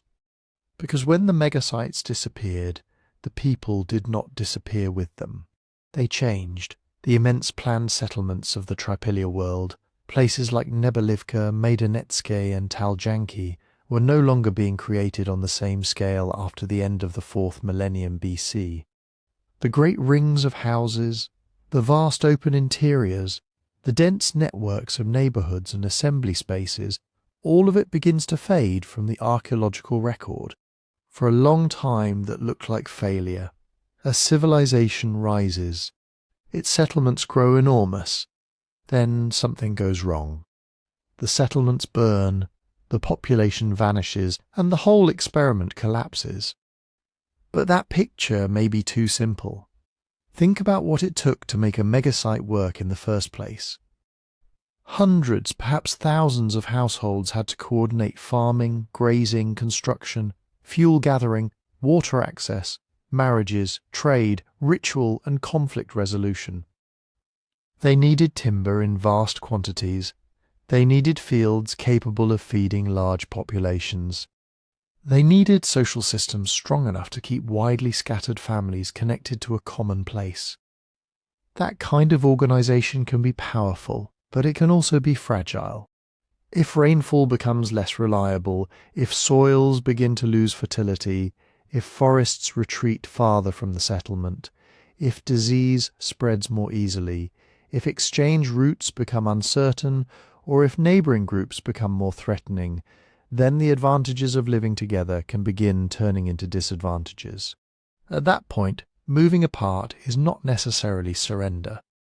It can be strategy. Instead of concentrating thousands of people in one giant settlement, communities may have divided into smaller villages, hamlets, seasonal camps, and more mobile households. Families could live closer to their fields. Herds could be moved more easily. A disease outbreak in one settlement would be less likely to sweep through an entire regional population. If a local harvest failed, people could rely on relatives in another valley, rather than watching one huge community compete for the same shrinking stores. It is the same basic logic that has helped human populations survive crises throughout history. Do not put every person, every animal, every seed store, and every hope for the future in one place. Spread the risk. Archaeologically, this shift is difficult to watch in real time. Small settlements are harder to find than enormous ones. A megasite can be visible from aerial photography, magnetometry, and satellite images. A few houses occupied for a generation or two may leave almost nothing on the modern surface. Wood rots, clay erodes, fields are ploughed, later communities build over earlier ones. So the disappearance of giant sites does not mean an empty landscape.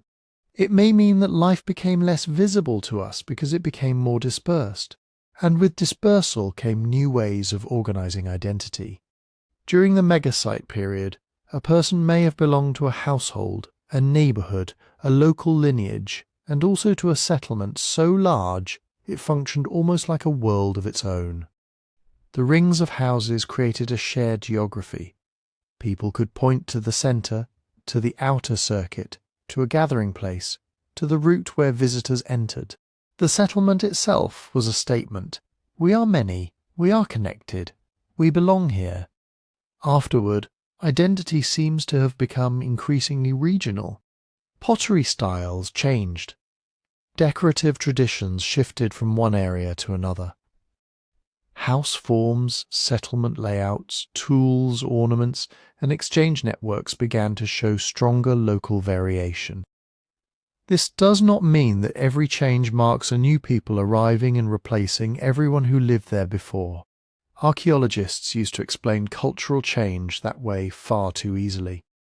A new pot style is not a passport, but material culture can reveal that communities were making different choices. Different groups were emphasizing different traditions. Some were more tied to settled farming landscapes. Others placed greater importance on herding and mobility.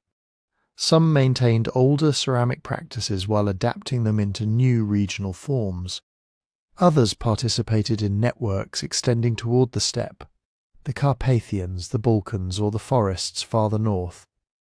Europe was not becoming one thing, it was becoming many things, and one of the clearest signs of this transformation appears in the treatment of the dead. At the Trypillia megasites, formal cemeteries are surprisingly rare compared with the scale of the settlements. That has always been one of the culture's great mysteries. Thousands of people may have lived in these communities, yet archaeologists have found relatively few burials that can be directly connected to them. Perhaps some bodies were placed in locations we have not discovered. Perhaps cremation, exposure, water burial, or other practices left little trace. Perhaps the dead were handled in ways that do not survive in the soil. We do not know, but in the centuries that followed, burial became increasingly visible across parts of the wider region. Individual graves, carefully arranged bodies, grave goods, and eventually burial mounds became more important features of the archaeological landscape. In steppe communities, the rise of kurgans, earthen burial mounds built over graves, created monuments that could remain visible for generations. That is a major change. A megasite declares identity through the living community, through houses, streets, gatherings, feasts, labour, and the daily presence of hundreds of families. A burial mound declares identity through ancestry. It says, our people were here, our dead are here, this land has a history and we have a claim to it. That does not mean every farming community suddenly adopted steppe customs, or that every mound represents an invading population.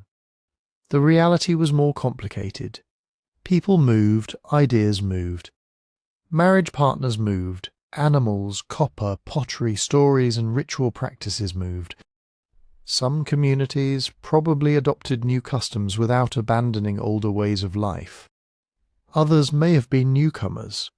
Still others were descendants of megasite populations adapting to a transformed world.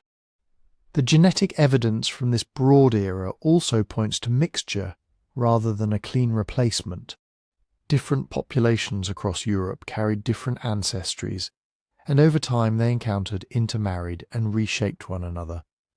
The movement of steppe-related ancestry into parts of Europe became especially significant in later millennia. But that process unfolded unevenly. It was not one instant, when one world vanished and another appeared fully formed.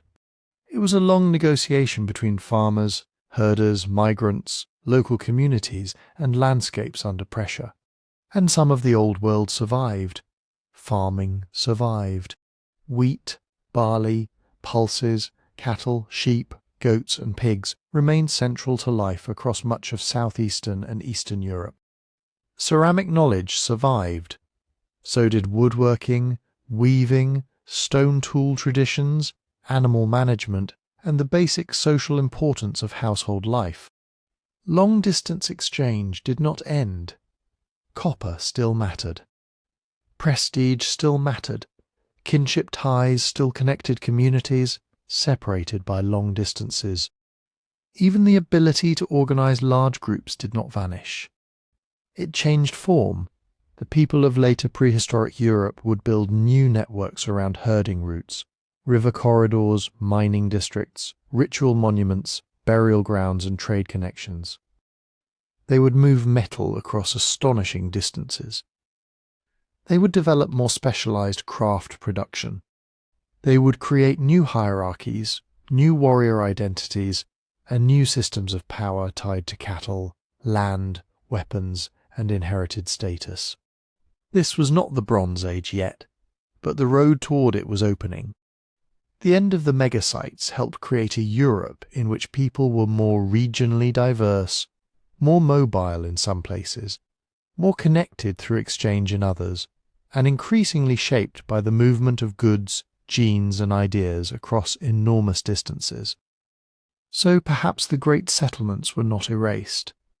Perhaps their experiment ended because it had reached its limit. They had shown what farming communities could build when population, cooperation, and belief came together on an extraordinary scale. But the same pressures that made those places possible may also have made them vulnerable. When the climate shifted, when resources tightened, when disease and insecurity became harder to manage, the answer was not always to rebuild bigger. Sometimes the answer was to leave, to divide, to carry what still worked into a different future. And that is why the final explanation may not be one disaster at all. The strongest explanation may be that there was no single explanation, no single invading army sweeping across the plains and burning every settlement in its path, no single drought turning a green farming world into dust overnight, no single plague, no single volcanic winter, no one moment when an entire civilization simply woke up and vanished. Instead, imagine a chain reaction. A few years of less reliable rainfall do not automatically destroy a farming society, but they can reduce harvests. Reduced harvests mean fewer reserves. Fewer reserves mean a bad season becomes dangerous instead of inconvenient. Families begin planting farther from home, cutting deeper into the forest, relying more heavily on cattle, sheep, goats, hunting, fishing, and stored grain. Now add the scale of a mega-site. A small village can shift its fields, move a herd, or temporarily join relatives elsewhere. A settlement with hundreds or even thousands of households has much less room to improvise. It needs enormous amounts of food arriving on schedule. It needs timber for houses, fuel for fires, clay for construction, grazing land for animals, clean water, and pathways for people and goods moving across a crowded landscape. The larger the settlement, the more successful it has to be every year just to remain stable. And that is where pressure starts multiplying. If nearby forests were being cut faster than they could regrow, households had to travel farther for wood. If fields close to the settlement lost fertility, farmers had to cultivate more distant land. If herds expanded, they competed with crops for space. If rains became unpredictable, communities needed bigger grain stores precisely when producing a surplus was becoming harder.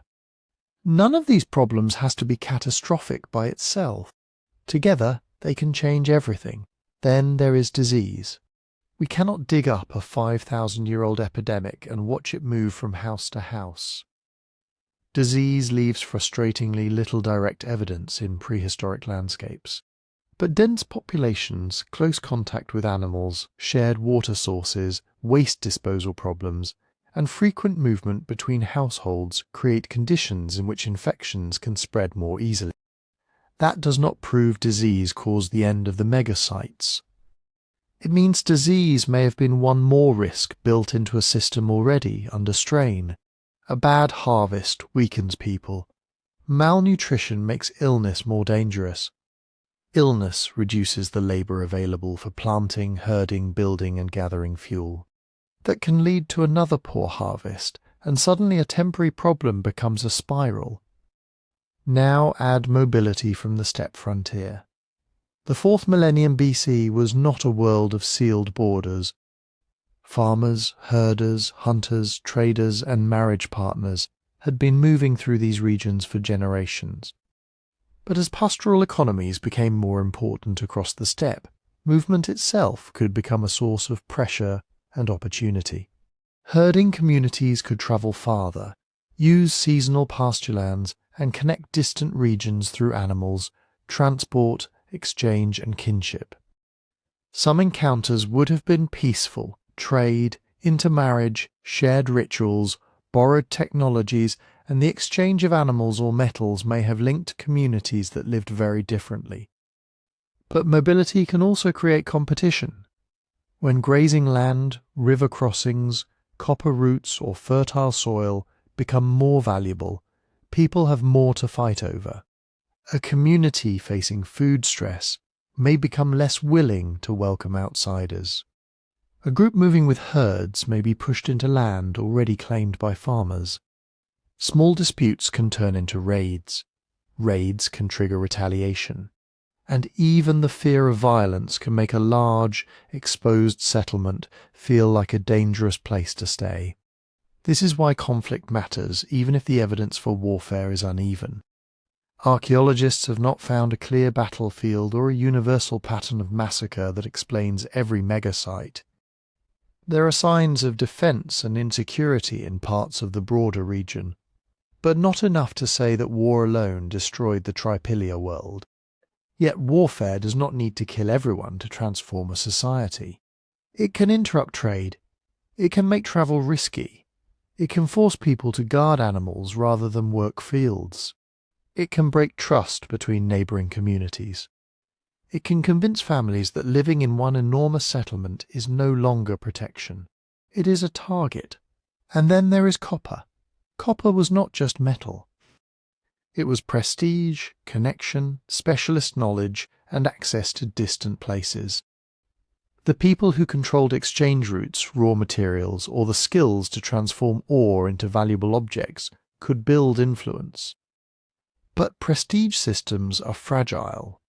If trade routes shift, if mining zones become harder to reach, if new groups control the movement of metal, old alliances can begin to fray. A society held together partly by cooperation can become unstable when cooperation no longer pays the same rewards. That is the chain reaction. Climate stress puts pressure on farming. Farming pressure increases the need for land, wood, labour, and storage. Population density makes disease and conflict more costly. New forms of mobility reshape the frontier. Trade networks become less predictable. Social tensions rise. Ritual burning, once a meaningful and controlled act, may continue even as communities lose the ability or desire to rebuild on the same scale. From far away in the archaeological record, this can look sudden. One period gives us enormous settlements, vast plans, dense concentrations of houses, and repeated burning events. The next gives us smaller communities, more regional variation, different burial customs, shifting economies, and a landscape that appears broken apart. But rapid-looking archaeological change does not always mean one dramatic day. It can be the visible result of generations of decisions. A household leaves because the fields are too far away. Another leaves because a marriage alliance opens opportunities elsewhere. Another moves closer to pasture. Another fears disease. Another loses access to copper. Another follows relatives toward a new river valley. Over decades, a giant community may not explode. It may simply become harder and harder to keep together. That is the difference between catastrophe and transformation. The strongest evidence tells us the megasites declined, that their forms of settlement changed, that burning was widespread but not automatically evidence of attack, and that the wider world was experiencing environmental, economic, and social change. The major gaps are just as important. We still do not know exactly how many people lived in these sites at one time. We do not know how permanent every household was. We do not know whether climate stress struck every region equally. We do not know how often violence occurred, how disease moved, or what people themselves believed was happening. And perhaps the biggest question remains the simplest one. When a settlement burned, who lit the fire? Was it enemies? Was it the community itself? Was it ritual closure at the end of a house's life? Or, in different places and different years, was it all of those things? So was Europe reset around 3100 BC. In one sense, yes, the world of the megasites did not continue unchanged. One of prehistoric Europe's most astonishing experiments in large-scale settlement came to an end. But a reset suggests a blank slate, and this was not a blank slate. People remained, Knowledge remained. Crops, animals, technologies, family networks, rituals and memories remained. What changed was the way these things were organized. The giant settlements faded. New worlds emerged from their ashes. And that may be the real lesson of the burned settlements. The Cucuteni-Trypillia megasites were not primitive villages that happened to grow a little larger than usual. Sites like Nebelivka, Maidanetske, and Taljanky were among the largest settlements anywhere in Europe during the 4th millennium BC. They spread across hundreds of hectares. They contained planned rings of houses, open spaces, pathways, gathering places, storage areas, and structures that may have served communities larger than any simple farming village should have been able to support. For a time, people in this part of Europe solved a problem that would challenge societies for thousands of years. How do you bring huge numbers of people together? How do you feed them, organize them, keep disputes under control, coordinate work, maintain trade, share resources, and persuade households to remain part of something bigger than themselves? They found an answer. Maybe not a city in the later Mesopotamian sense, with kings, writing, palaces and taxes, but something extraordinary. A large-scale social experiment built from timber, clay, grain, cattle, kinship, ritual and cooperation. And then that experiment changed. The burned houses are the most dramatic evidence we have. Their walls were heated so intensely that clay hardened into ceramic-like debris. In places, whole buildings seem preserved as red, collapsed masses beneath the soil. It is hard to stand before that evidence and not imagine terror. Flames moving through streets, families running, a settlement under attack. That story is possible in some cases, but the ash does not tell us that every house was burned by enemies. It does not prove that every megasite fell in one coordinated disaster, and it certainly does not prove that all of Europe was destroyed in a single year around 3100 BC. A fire can mean violence. It can also mean ritual closure, rebuilding, accident, abandonment, or a deliberate decision to transform a house at the end of its life. The same archaeological signature can carry different meanings. That is what makes this mystery so difficult. The evidence is powerful, but it does not speak in one voice. The most credible explanation is not one great cause. It is pressure coming from many directions at once. Climate may have made farming less reliable. Expanding settlements may have strained forests, soils, water, and grazing land. Dense populations may have faced greater risks from disease. Exchange networks involving copper and prestige goods may have shifted. Mobile pastoral communities on the steppe may have brought new opportunities, new connections, and sometimes new competition. Conflict may have made some places unsafe, and social systems that once held thousands of people together may have become harder to maintain. Not collapse as a single explosion, transformation as a chain reaction. The people did not disappear, they reorganized. They moved into smaller settlements, changed how they farmed and traded, formed new networks, and entered a different Europe. But we still do not know how that decision was made. There is no written account from a Trypillia council meeting. No ruler's inscription explaining why families left. No surviving voice telling us whether they felt fear, grief, hope, or relief, as the great settlements emptied and burned. That silence is the final mystery. How do communities this large come apart without leaving a simple explanation? Did people leave gradually, household by household? Did leaders lose authority? Did rituals help make departure meaningful? Or did a series of crises convince people that the old way of living could no longer continue? What do you think the burned settlements really tell us? A catastrophe, a ritual tradition, a slow social unravelling, or all of them at once? Let me know in the comments and tell us where you're listening from. If you found this journey into Europe's lost megasites worth exploring, Please like the video, subscribe to the channel and share your interpretation below. And the best way to support the channel is to listen on Spotify. The link is in the description.